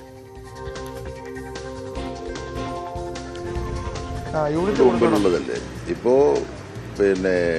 കേന്ദ്ര ഏജൻസി ഈ പ്രശ്നം ജനങ്ങളുടെ മനസ്സിൽ കെട്ടടങ്ങി കഴിഞ്ഞെങ്കിലും വീണ്ടും സജീവമായി നിർത്തി ആശയക്കുഴപ്പമുണ്ടാക്കാൻ പറ്റുമെന്നുള്ളൊരു വിഫല ശ്രമം നടത്തുകയാണ് എന്ന് വേണം ഊഹിക്കാൻ. പൊതുസമൂഹത്തിന് മാത്രമല്ല നമ്മുടെ നീതിന്യായ സംവിധാനവും വളരെ കൃത്യമായി ഒരു ക്ലീൻ ചിറ്റ് നൽകിയിട്ടുള്ള കേസാണ്. മുഖ്യമന്ത്രിക്കോ ഗവൺമെന്റിനോ ഇതുമായി ബന്ധപ്പെട്ട യാതൊരു തരത്തിലുള്ള അഴിമതിയും നടത്തിയിട്ടില്ല. അഴിമതിയുമായി ബന്ധപ്പെട്ട ഒരു കാര്യവും ഇതിനകത്ത് ഉൾപ്പെടുന്നില്ല എന്ന് ഇത്രയും ആധികാരികമായി കോടതികൾ വിധി എഴുതിയിട്ടുള്ള മറ്റൊരു സന്ദർഭം ഉണ്ടാവില്ല. അപ്പം അതുകൊണ്ട് തന്നെ സ്വാഭാവികമായിട്ടും ഇത്തരം കാര്യങ്ങൾക്കകത്ത് ഇപ്പോൾ വന്നിട്ടുള്ള കാര്യങ്ങൾ രാഷ്ട്രീയ പ്രേരിതമാണ്. അതിനകത്ത് പാർട്ടി ഗവൺമെന്റ് അവരുടെ സമീപനത്തെ സംബന്ധിച്ച് കോടതികളുടെ വിധിപ്പകർപ്പുകൾ നമ്മുടെ മുൻപിലെല്ലാം ലഭ്യമാണ്. പാർട്ടി കോൺഗ്രസിന്റെ സമയത്ത് തന്നെ ഒരു രാഷ്ട്രീയ പ്രേരിതമായിട്ടുള്ള ആരോപണം ഉന്നയിക്കുക എന്നുള്ളതാണ് കേന്ദ്ര ഏജൻസികൾ കാണുന്നത്. നിങ്ങൾ കുറേ കാലമായിട്ട് എല്ലാവരും വീക്ഷിക്കുന്നവരാണ്. എന്തെല്ലാം തരത്തിലുള്ള അന്വേഷണങ്ങളാണ് പ്രഖ്യാപിച്ചത്. അതിലേതെങ്കിലും ഒന്നിൽ എന്തെങ്കിലും ഒരു മോശമായിട്ടുള്ള കാര്യം ചെയ്തു എന്നുള്ള തെളിവ് ഗവൺമെന്റിനെതിരെയോ മുഖ്യമന്ത്രിക്കെതിരെയോ കുടുംബാംഗങ്ങൾക്കെതിരെയോ ഒക്കെ രേഖപ്പെടുത്താൻ ആർക്കെങ്കിലും സാധിച്ചിട്ടുണ്ടോ? ഇത് സംബന്ധിച്ച് പാർട്ടി നേതാക്കന്മാർ സംസാരിച്ചു കഴിഞ്ഞു. സംസ്ഥാന സെക്രട്ടറി ഉൾപ്പെടെ സംസാരിച്ചു. ഇത് രാഷ്ട്രീയ പ്രേരിതമാണ്. വീണ്ടും വീണ്ടും ഇത് ഒരു രാഷ്ട്രീയ പ്രശ്നമായി ഉന്നയിക്കാനും എന്നും ഇതിന്റെ പേരിൽ വിവാദം ഉണ്ടാക്കാനുമായിട്ടുള്ള ശ്രമം ആസൂത്രിതമായി നടക്കുന്നുണ്ടെന്നുള്ളത് കേരളത്തിലെ ജനങ്ങൾക്ക് വ്യക്തമാണെന്നാണ് ഞാൻ കരുതുന്നത്. കാരണം 3-4 കോടതികൾ, വിവിധ ഏജൻസികൾ ഇത് സംബന്ധിച്ച് പരിശോധന നടത്തി. ആ പരിശോധനയുടെ അടിസ്ഥാനത്തിൽ ആ കേസുകളൊക്കെ അതിനടിസ്ഥാനമില്ല എന്ന് പറഞ്ഞു. പക്ഷേ കേന്ദ്ര ഏജൻസി വീണ്ടും ഇത്തരം ഒരു നിലപാടെടുത്തിരിക്കുകയാണ്. ഇത് അടുത്തൊരു വർഷത്തിനകം, 1 വർഷമാണ് ഇനി തെരഞ്ഞെടുപ്പിനുള്ളത്. പഞ്ചായത്ത് തെരഞ്ഞെടുപ്പുണ്ട്, അസംബ്ലി തെരഞ്ഞെടുപ്പുണ്ട്. അപ്പോൾ അതിനൊരു രാഷ്ട്രീയ പശ്ചാത്തലം ഒരുക്കാൻ വേണ്ടി നിരന്തരമായി ഇത്തരം ഗൂഢാലോചനയും ഇത്തരം നിലപാടുകളും ഉണ്ടാകും എന്നുള്ള കാര്യത്തിനകത്ത് യാതൊരു സംശയവുമില്ല. CPM പാർട്ടി കോൺഗ്രസ് മധുരയിൽ പുരോഗമിക്കുമ്പോഴാണ് ഇന്നലെ SFIO കൊച്ചിയിലെ പ്രത്യേക സാമ്പത്തിക കോടതിയിൽ കുറ്റപത്രം സമർപ്പിക്കുന്നത്. വീണ അടക്കമുള്ളവർക്ക് സമൻസ് അയച്ചേക്കും എന്നതാണ് ഏറ്റവും ഒടുവിൽ ലഭിക്കുന്ന വിവരങ്ങൾ. VV വിനോദ് വിവരങ്ങളുമായി ചേരുന്നുണ്ട്. വിനോദ്, കേസ് രാഷ്ട്രീയ പ്രേരിതമെന്ന നിലപാടിൽ CPM ഉറച്ചു നിൽക്കുമ്പോഴും ഇപ്പുറത്ത് നടപടിക്രമങ്ങളുമായി എന്തായാലും SFI മുന്നോട്ട് പോകും എന്നതാണ് ലഭിക്കുന്ന സൂചനകൾ. ഇനി അടുത്തൊരു നടപടി സമൻസ് ആണോ? എങ്ങനെയായിരിക്കും ഇനി അടുത്ത നടപടിക്രമങ്ങൾ?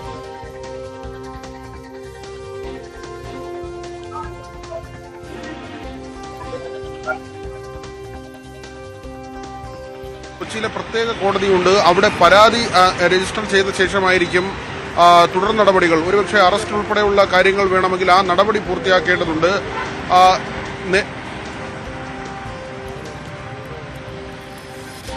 പറഞ്ഞോളൂ വിനോദ്, കേൾക്കാം.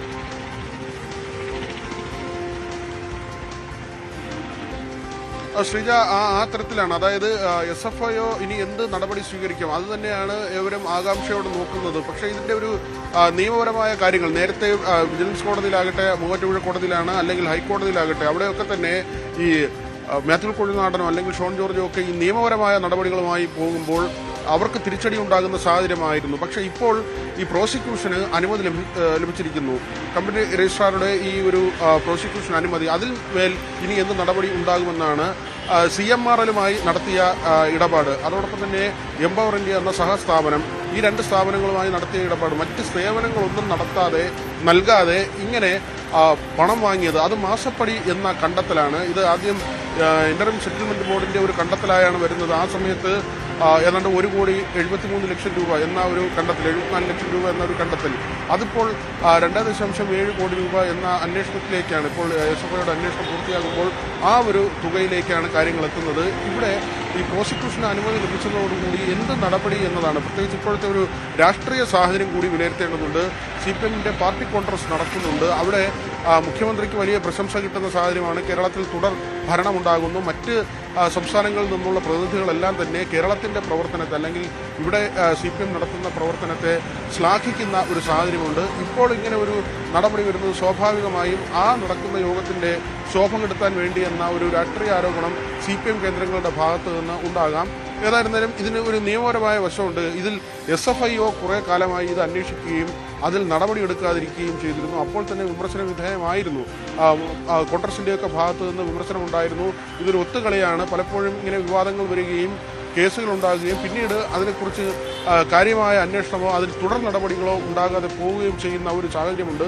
അതുകൊണ്ട് തന്നെയാണ് ഈ സമയത്ത് ഇപ്പോൾ ഇങ്ങനെ ഒരു കേസ് വരുമ്പോൾ അതിൽ രാഷ്ട്രീയ മാനമുണ്ട് എന്ന കാര്യം കൂടി പറയുന്നത്. 2017 വിനോദാണ് വിവരങ്ങൾ നൽകിയത് തിരുവനന്തപുരത്ത് നിന്ന്. മറ്റു വാർത്തകൾ ഇടവേളയ്ക്ക് ശേഷം.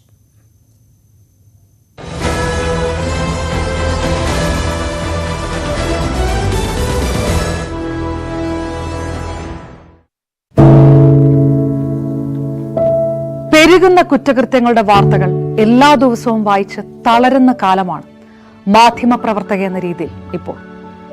അതിൽ മിക്കതിലും കാരണം ലഹരിയാണെന്നും പ്രതികളാകുന്നതും ഇരകളാകുന്നതും പുതിയ തലമുറയിലെ കുട്ടികളാണെന്ന് കൂടി പറയേണ്ടി വരുമ്പോൾ രക്ഷാകർത്താവെന്ന നിലയിൽ സമാധാനം പോലും കെട്ടുപോകുന്ന സമയമാണ്.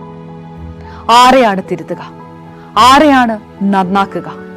ഈ പുതിയ തലമുറയാണോ അതോ അവർക്ക് മാതൃകയാകേണ്ട നമ്മളെ തന്നെയാണോ?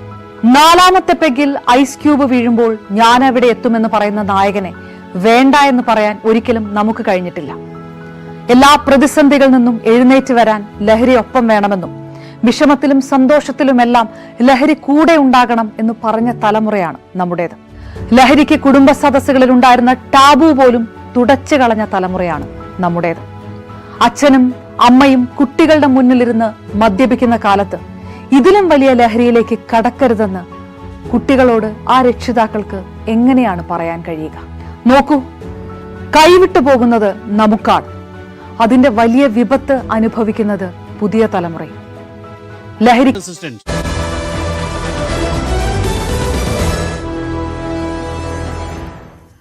ആശാ വർക്കർമാരുടെ സമരം ഒത്തുതീർക്കുന്നതിനുള്ള ചർച്ച ഇന്നും തുടരും. വേതനം പരിഷ്കരിക്കുന്നതിന് കമ്മീഷനെ വെക്കുന്നതടക്കം സംസ്ഥാന സർക്കാർ ആലോചിക്കുന്നുണ്ട്. ഇക്കാര്യത്തിലടക്കം ട്രേഡ് യൂണിയനുകളുമായി സമവായം ഉണ്ടാക്കാനാണ് ശ്രമം. അതേസമയം ട്രേഡ് യൂണിയനുകളുമായി ഒത്തുചേർന്നുള്ള ചർച്ചയ്ക്കില്ലെന്ന് വ്യക്തമാക്കിയിരിക്കുകയാണ് ആശാ സമരക്കാർ. വിനോദ് വിവരങ്ങളുമായി. വിനോദ്, തുടർ ചർച്ചകൾ ഉണ്ടാകും എന്നറിയിച്ചിരുന്നു. ഇന്ന് ആ ചർച്ച ഉണ്ടാകും എന്ന് ഒരു ഉറപ്പ് ഇവർക്ക് കിട്ടിയിട്ടുണ്ടോ, അല്ലെങ്കിൽ അവർക്ക് അറിയിപ്പ് കിട്ടിയിട്ടുണ്ടോ? ഈ മറ്റൊരു ആവശ്യം ഇവർ മുന്നോട്ട് വെക്കുന്നത് ഈ ട്രേഡ് യൂണിയൻ പ്രതിനിധികൾക്കൊപ്പമുള്ള ചർച്ച വേണ്ട, തങ്ങളുടെ ആവശ്യങ്ങൾ ചർച്ച ചെയ്താൽ മതിയെന്നാണല്ലോ. അതിനോട് സർക്കാരിന്റെ ഭാഗത്ത് നിന്ന് എന്തെങ്കിലും പ്രതികരണം വരുന്നുണ്ടോ?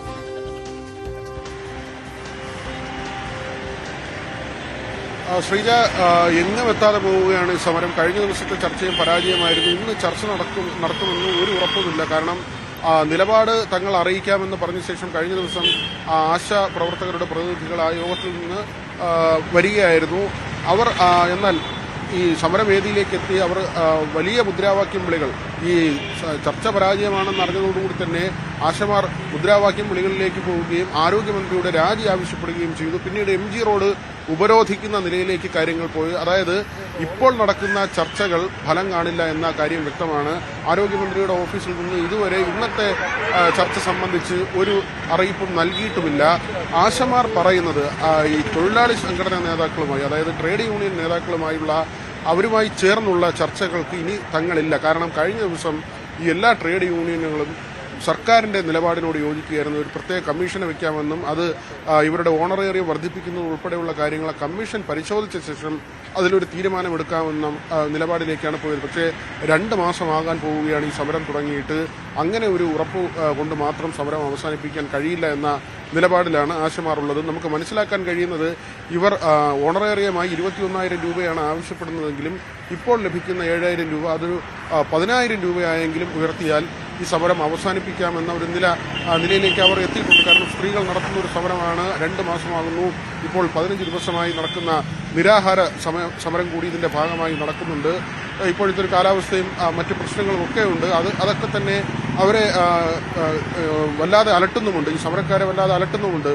ഈ ഒരു ചെറിയൊരു വർധനയെങ്കിലും ഉണ്ടായാൽ പിന്നീട് ഈ കമ്മീഷൻ വന്നോട്ടെ, ഇൻസെന്റീവ് അടക്കമുള്ള കാര്യങ്ങൾ, പെൻഷൻ ആനുകൂല്യങ്ങൾ നൽകുന്നതടക്കമുള്ള കാര്യങ്ങളിൽ കമ്മീഷൻ പഠനം നടത്തിക്കോട്ടെ. ഇപ്പോൾ ഈ തുക വർദ്ധിപ്പിച്ചാലും 10,000 രൂപയിലേക്കെങ്കിലും ഉയർത്തിയാൽ തന്നെ അടുത്ത മാസം മുതലൊന്നും അത് നൽകേണ്ടി വരില്ല. കാരണം പിന്നെയും നടപടിക്രമങ്ങൾ പൂർത്തിയായി വരുമ്പോൾ 3-4 മാസം കഴിഞ്ഞായിരിക്കും ആ തുക അവർക്ക് കിട്ടിത്തുടങ്ങുന്നത്. അതുകൊണ്ട് തന്നെ അങ്ങനെ ഒരു സമീപനത്തിലേക്ക് സർക്കാർ പോകണം എന്ന ആവശ്യമാണ് അവർ ഉന്നയിക്കുന്നത്. മാത്രമല്ല ഈ INTUC-യുടെയൊക്കെ നിലപാട്, കഴിഞ്ഞ ദിവസം INTUC-യുടെ അധ്യക്ഷൻ ചന്ദ്രശേഖരൻ അദ്ദേഹം ആദ്യം എടുത്തിരുന്ന നിലപാട് ഈ സർക്കാർ അനുകൂല നിലപാടായിരുന്നു, സമരത്തിനെ തള്ളിപ്പറയുന്ന നിലപാടായിരുന്നു. കഴിഞ്ഞ ദിവസം ഈ കോൺഗ്രസ് നേതൃത്വത്തിന്റെ സമ്മർദ്ദം കാരണം അദ്ദേഹം ഇവരെ പിന്തുണയ്ക്കുന്ന നിലയുണ്ടായി. അദ്ദേഹത്തിന്റെ വാർത്താക്കുറിപ്പായാണ് അദ്ദേഹം ആ നിലപാട് വ്യക്തമാക്കിയത്. KC വേണുഗോപാലും VD സതീശനും പറഞ്ഞതുകൊണ്ട് താൻ ഈ സമരത്തെ പിന്തുണയ്ക്കുന്നു. തൊഴിൽപരമായി ഈ VV വിനോദാണ് വിവരങ്ങൾ നൽകിയത്. ആശമാരുടെ സമരം 54-ാം ദിവസവും തുടരുകയാണ്. ഇന്നലത്തെ ചർച്ചയിൽ തീരുമാനമൊന്നും ഉണ്ടായില്ല. ഇന്ന് തുടർ ചർച്ച ഉണ്ടെങ്കിൽ അതിലെന്ത് നിർദ്ദേശമാണ് സർക്കാരിന് മുന്നോട്ട് വെക്കാനുള്ളത്, ഇവർ മുന്നോട്ട് വെക്കുന്ന ആവശ്യങ്ങളിൽ എന്നതാണ് അറിയേണ്ടത്. മലപ്പുറം മഞ്ചേരിയിൽ SDPI പ്രവർത്തകരുടെ വീടുകളിൽ NIA റെയ്ഡ്. 4 പേരെ കസ്റ്റഡിയിലെടുത്തു. ചോദ്യം ചെയ്യാനാണ് കസ്റ്റഡി എന്ന് പറഞ്ഞാണ് NIA സംഘം മകനെ കൂട്ടിക്കൊണ്ടുപോയതെന്ന് പിടിയിലായ SDPI പ്രവർത്തകൻ ഇർഷാദിന്റെ അമ്മ പറയുന്നു. പാലക്കാട് ശ്രീനിവാസൻ വധക്കേസുമായി ബന്ധപ്പെട്ടാണ് 4 പേരെയും NIA കസ്റ്റഡിയിലെടുത്തത്. ചെറിയ 4 കുട്ടികളാണ് കൊണ്ടുപോകല് പറഞ്ഞത്. അപ്പോൾ മോനെ ഞങ്ങൾ കൊണ്ടുപോകട്ടെ, ഞങ്ങളോടെ ഒന്ന് കുറച്ച് ചർച്ച ചെയ്യാണ്ടിരുന്നു. അങ്ങനെ അത് മാത്രം പറഞ്ഞിട്ടുള്ളൂ. താഴത്ത് വീട്ടിലേന്, ഇവിടെ ഇത് ഞങ്ങളെ തറവാടാണ്. അവരെത്ര ഉദ്യോഗസ്ഥരുണ്ടായിരുന്നു പോലീസ്? ഒരു 8 ആളൊക്കെ ഉണ്ടാവും. പിന്നെ വേറെ കുറച്ച് ആൾക്കാരൊക്കെ അവിടെ ഉണ്ട്. വണ്ടിയിലുണ്ട്. മോനെ വണ്ടി കയറ്റി വന്നതിന്റെ ശേഷം ഞങ്ങളോട് വന്ന് പറഞ്ഞത്. അതിന് മുമ്പ് ഒരു പറഞ്ഞിട്ടില്ല. നിങ്ങൾ അമ്മയാണോ? ഞാൻ അമ്മയാണ്. എന്റെ വലിയ മോനാണ്. CV അനുമോദ് വിവരങ്ങളുമായി. അനുമോദ്, ഈ പാലക്കാട് ശ്രീനിവാസൻ വധക്കേസുമായി ബന്ധപ്പെട്ടാണ് കസ്റ്റഡി എന്ന് അറിയുന്നു. എന്തൊക്കെയാണ് വിശദാംശങ്ങൾ?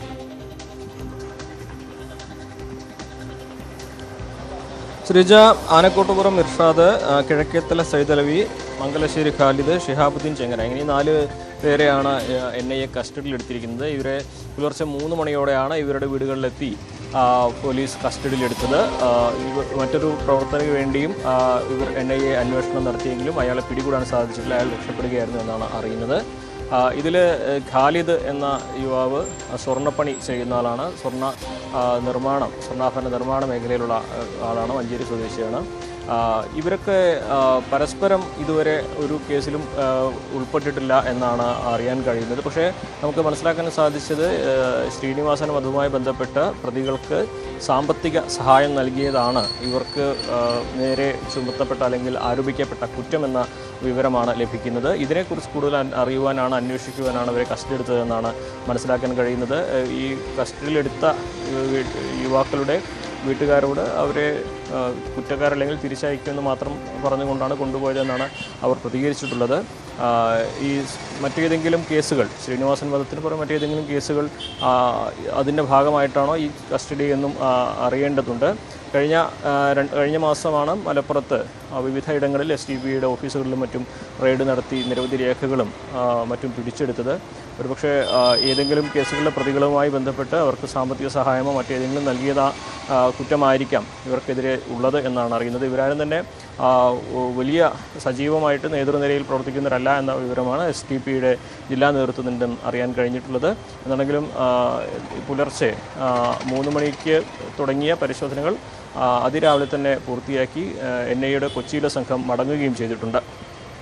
CV അനുമോദാണ് വിവരങ്ങൾ നൽകിയത്. മലപ്പുറത്ത് നിന്ന് ഇടവേള.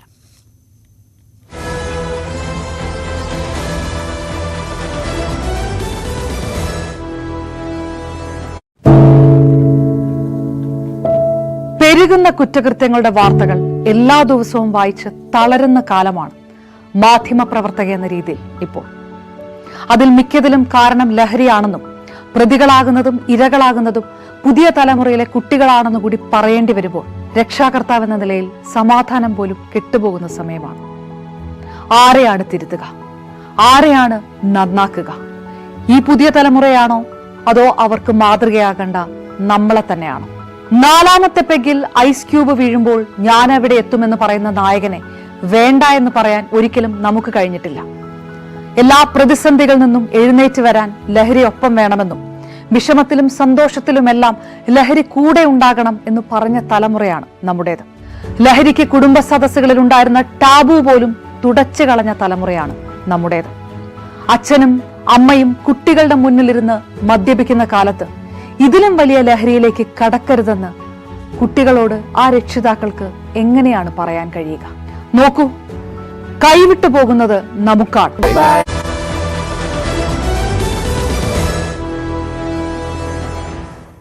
CPM പാർട്ടി കോൺഗ്രസിൽ സംഘടനാ റിപ്പോർട്ട് ഇന്ന് അവതരിപ്പിക്കും.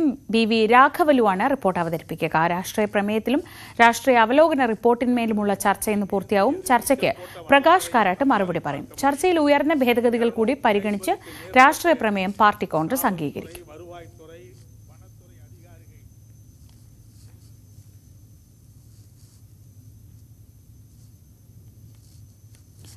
മധുരയിൽ വെച്ച് ഹൃദയാഘാതമുണ്ടായ CPM നേതാവ് MM മണി അപ്പോളോ ആശുപത്രിയിൽ ചികിത്സയിൽ തുടരുന്നു. പ്രതിനിധി സമ്മേളനത്തിനിടെ ഇന്നലെ രാവിലെയാണ് അദ്ദേഹത്തിന് ദേഹാസ്വാസ്ഥ്യം അനുഭവപ്പെട്ടത്. തുടർന്ന് ആശുപത്രിയിൽ എത്തിച്ചപ്പോഴാണ് ഹൃദയാഘാതം സ്ഥിരീകരിച്ചത്. ICUവിൽ തുടരുന്ന MM മണിയുടെ ആരോഗ്യസ്ഥിതി മെച്ചപ്പെട്ടെന്ന് പാർട്ടി നേതാക്കൾ അറിയിച്ചു. രാഹുൽ ഗാന്ധിയെയും പ്രിയങ്ക ഗാന്ധിയെയും വിമർശിച്ച് സമസ്ത മുഖപത്രം. വഖഫ് ഭേദഗതി ബിൽ പരിഗണിക്കുമ്പോൾ വിപ്പ് ലംഘിച്ച് പ്രിയങ്ക സഭയിൽ എത്താതിരുന്നത് കളങ്കമായെന്നാണ് വിമർശനം. മുസ്ലിങ്ങളുടെ ഭരണഘടനാ അവകാശങ്ങൾ BJP ബുൾഡോസർ ചെയ്യുകയാണ്. അപ്പോൾ പ്രിയങ്ക എവിടെയായിരുന്നു എന്ന ചോദ്യം എക്കാലത്തും മായാതെ നിൽക്കും. ബില്ലിനെതിരെ എന്തുകൊണ്ട് പ്രതിപക്ഷ നേതാവ് സംസാരിച്ചില്ല എന്ന ചോദ്യവും ഉയർന്നു കേൾക്കുമെന്ന് സുപ്രഭാതം എഡിറ്റോറിയലിൽ കുറ്റപ്പെടുത്തുന്നു. മുനമ്പം ജുഡീഷ്യൽ കമ്മീഷൻ നിയമനം റദ്ദാക്കിയതിനെതിരെ സംസ്ഥാന സർക്കാർ നൽകിയ അപ്പീൽ ഹൈക്കോടതി ഇന്ന് പരിഗണിക്കും. ചീഫ് ജസ്റ്റിസ് അധ്യക്ഷനായ ഡിവിഷൻ ബെഞ്ച് അപ്പീലിൽ വാദം കേൾക്കും. ജുഡീഷ്യൽ കമ്മീഷന്റെ പ്രവർത്തനം തുടരാൻ അനുമതി നൽകണമെന്ന സംസ്ഥാന സർക്കാരിന്റെ ആവശ്യത്തിലാണ് വാദം കേൾക്കുന്നത്. മുനമ്പം ജുഡീഷ്യൽ കമ്മീഷന്റെ വസ്തുതാ അന്വേഷണം പൂർത്തിയാക്കാൻ അനുവദിക്കണമെന്നാണ് സംസ്ഥാന സർക്കാരിന്റെ ആവശ്യം.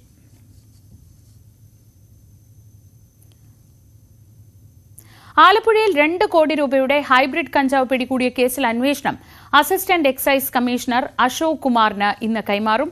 1-ാം പ്രതി തസ്ലീമ സുൽത്താനയുടെ മൊഴിയുടെ അടിസ്ഥാനത്തിൽ താരങ്ങളായ ഷൈൻ ടോം ചാക്കോയ്ക്കും ശ്രീനാഥ് ഭാസിക്കും ഒരാഴ്ചയ്ക്കുള്ളിൽ നോട്ടീസ് നൽകി വിളിച്ചുവരുത്തി ചോദ്യം ചെയ്യാനാണ് എക്സൈസിന്റെ നീക്കം.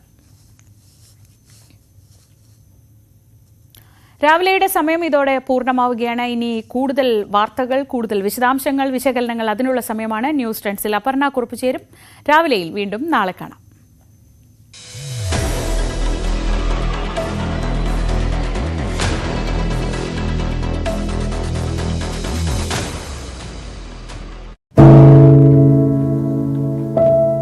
പെരുകുന്ന കുറ്റകൃത്യങ്ങളുടെ വാർത്തകൾ എല്ലാ ദിവസവും വായിച്ച് തളരുന്ന കാലമാണ് മാധ്യമപ്രവർത്തക എന്ന രീതിയിൽ ഇപ്പോൾ. അതിൽ മിക്കതിലും കാരണം ലഹരിയാണെന്നും പ്രതികളാകുന്നതും ഇരകളാകുന്നതും പുതിയ തലമുറയിലെ കുട്ടികളാണെന്നു കൂടി പറയേണ്ടി വരുമ്പോൾ രക്ഷാകർത്താവെന്ന നിലയിൽ സമാധാനം പോലും കെട്ടുപോകുന്ന സമയമാണ്. ആരെയാണ് തിരുത്തുക? ആരെയാണ് നന്നാക്കുക? ഈ പുതിയ തലമുറയാണോ അതോ അവർക്ക് മാതൃകയാകേണ്ട നമ്മളെ തന്നെയാണോ? 4ാമത്തെ പെഗ്ഗിൽ ഐസ് ക്യൂബ് വീഴുമ്പോൾ ഞാൻ എവിടെ എത്തുമെന്ന് പറയുന്ന നായകനെ വേണ്ട എന്ന് പറയാൻ ഒരിക്കലും നമുക്ക് കഴിഞ്ഞിട്ടില്ല. എല്ലാ പ്രതിസന്ധികളിൽ നിന്നും എഴുന്നേറ്റ് വരാൻ ലഹരി ഒപ്പം വേണമെന്നും വിഷമത്തിലും സന്തോഷത്തിലുമെല്ലാം ലഹരി കൂടെ ഉണ്ടാകണം എന്ന് പറഞ്ഞ തലമുറയാണ് നമ്മുടേത്. ലഹരിക്ക് കുടുംബ സദസ്സുകളിൽ ഉണ്ടായിരുന്ന ടാബു പോലും തുടച്ചു കളഞ്ഞ തലമുറയാണ് നമ്മുടേത്. അച്ഛനും അമ്മയും കുട്ടികളുടെ മുന്നിലിരുന്ന് മദ്യപിക്കുന്ന കാലത്ത് ഇതിലും വലിയ ലഹരിയിലേക്ക് കടക്കരുതെന്ന് കുട്ടികളോട് ആ രക്ഷിതാക്കൾക്ക് എങ്ങനെയാണ് പറയാൻ കഴിയുക? നോക്കൂ, കൈവിട്ടു പോകുന്നത് നമുക്കാണ്. അതിന്റെ വലിയ വിപത്ത് അനുഭവിക്കുന്നത് പുതിയ തലമുറയും. ലഹരിക്ക് അടിമയാകാതിരിക്കൂ, സ്വതന്ത്രരാകും. Live free, live drug free.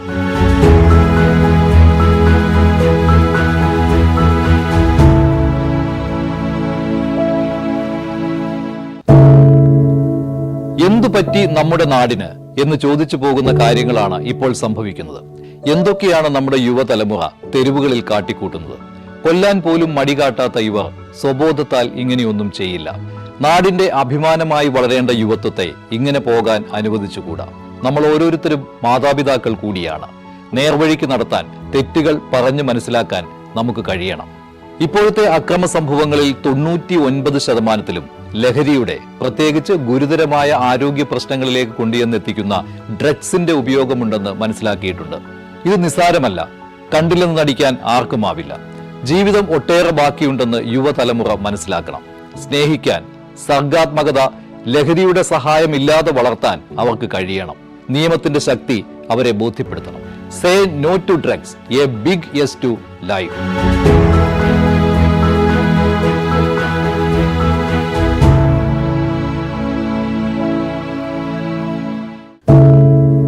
ഒരു മാധ്യമ പ്രവർത്തക എന്ന നിലയ്ക്ക് ഇപ്പോൾ ഏറ്റവും കൂടുതൽ കൈകാര്യം ചെയ്യേണ്ടി വരുന്നത് ലഹരിയുമായി ബന്ധപ്പെട്ട വാർത്തകളാണ്. കൊച്ചുകുട്ടികൾ മുതൽ യുവാക്കൾ വരെ എല്ലാവരും ഉൾപ്പെട്ടിരിക്കുന്ന ലഹരിയുടെ ഒരു വല. എന്താണ് നമ്മുടെ യുവതലമുറയ്ക്ക് സംഭവിക്കുന്നത് എന്നൊക്കെ എല്ലാവരും ചോദിച്ചു കാണും. പക്ഷേ അവരുടെ പ്രശ്നങ്ങളെ അത്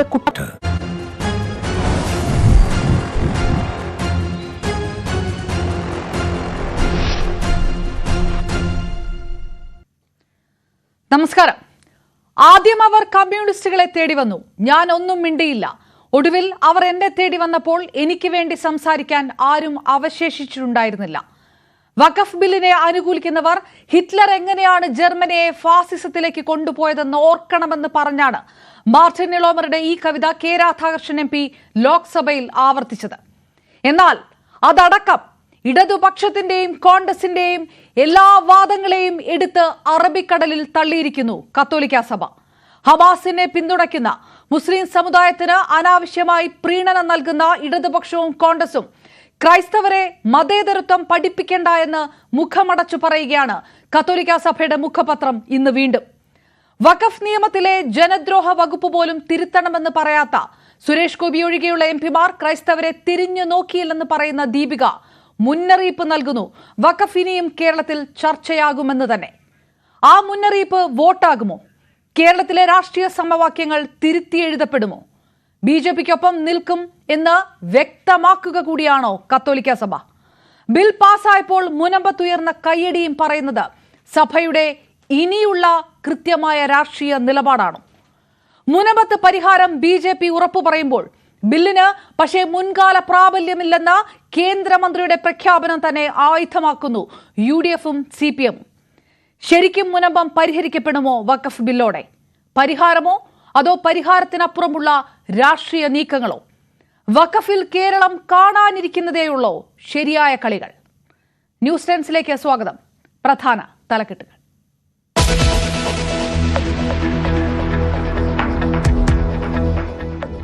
വഖഫ് ബിൽ കേരള രാഷ്ട്രീയ സമവാക്യങ്ങൾ മാറ്റുമോ? CPM-നും കോൺഗ്രസിനും രൂക്ഷ വിമർശനവുമായി കത്തോലിക്ക സഭ മുഖപത്രം. ന്യൂനപക്ഷ വിരുദ്ധതയുണ്ടാക്കി അനാവശ്യ പ്രീണനം നടത്തി മുസ്ലിം സമുദായത്തെ പൊതുസമൂഹത്തിൽ നിന്ന് അകറ്റുന്നു. ഇടതുപക്ഷവും കോൺഗ്രസും ക്രൈസ്തവരെ മതേതരത്വം പഠിപ്പിക്കേണ്ടതും ദീപിക.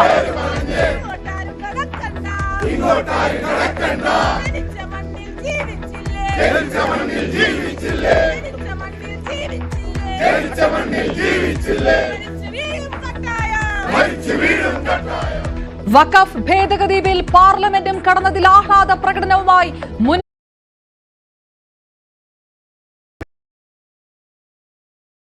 ജനത. കേരളത്തിലെ MP-മാർക്ക് വിമർശനം. സുരേഷ് ഗോപിക്ക് കയ്യടി. ബിൽ മുസ്ലിങ്ങൾക്ക് കുഴപ്പമെന്നത് ദുഷ്പ്രചാരണമെന്ന് സുരേഷ് ഗോപി. കേരള നിയമസഭ പാസാക്കിയത് മുനമ്പത്തുകാർക്കെതിരായ പ്രമേയമെന്ന് George Kurian. Kerala assemblies, that resolution, they were against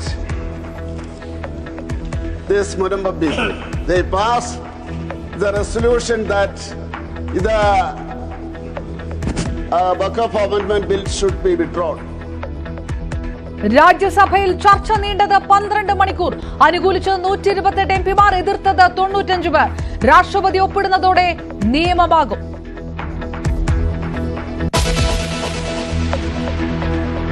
വഖഫ് ബില്ലിൽ കോൺഗ്രസിനെ പ്രതിക്കൂട്ടിലാക്കി സമസ്ത മുഖപത്രം. രാഹുൽ ഗാന്ധിക്കും പ്രിയങ്കയ്ക്കും രൂക്ഷ വിമർശനം. ബിൽ പരിഗണിക്കുമ്പോൾ വിപ്പ് ലംഘിച്ച് പ്രിയങ്ക സഭയിലെത്താതിരുന്നത് കളങ്കമായി. മുസ്ലിങ്ങളുടെ ഭരണഘടനാവകാശങ്ങൾ BJP ബുൾഡോസർ ചെയ്യുന്നു. ബില്ലിനെതിരെ പ്രതിപക്ഷ നേതാവ് എന്തുകൊണ്ട് സംസാരിച്ചില്ലെന്നും സുപ്രഭാതം എഡിറ്റോറിയലിന്റെ ചോദ്യം.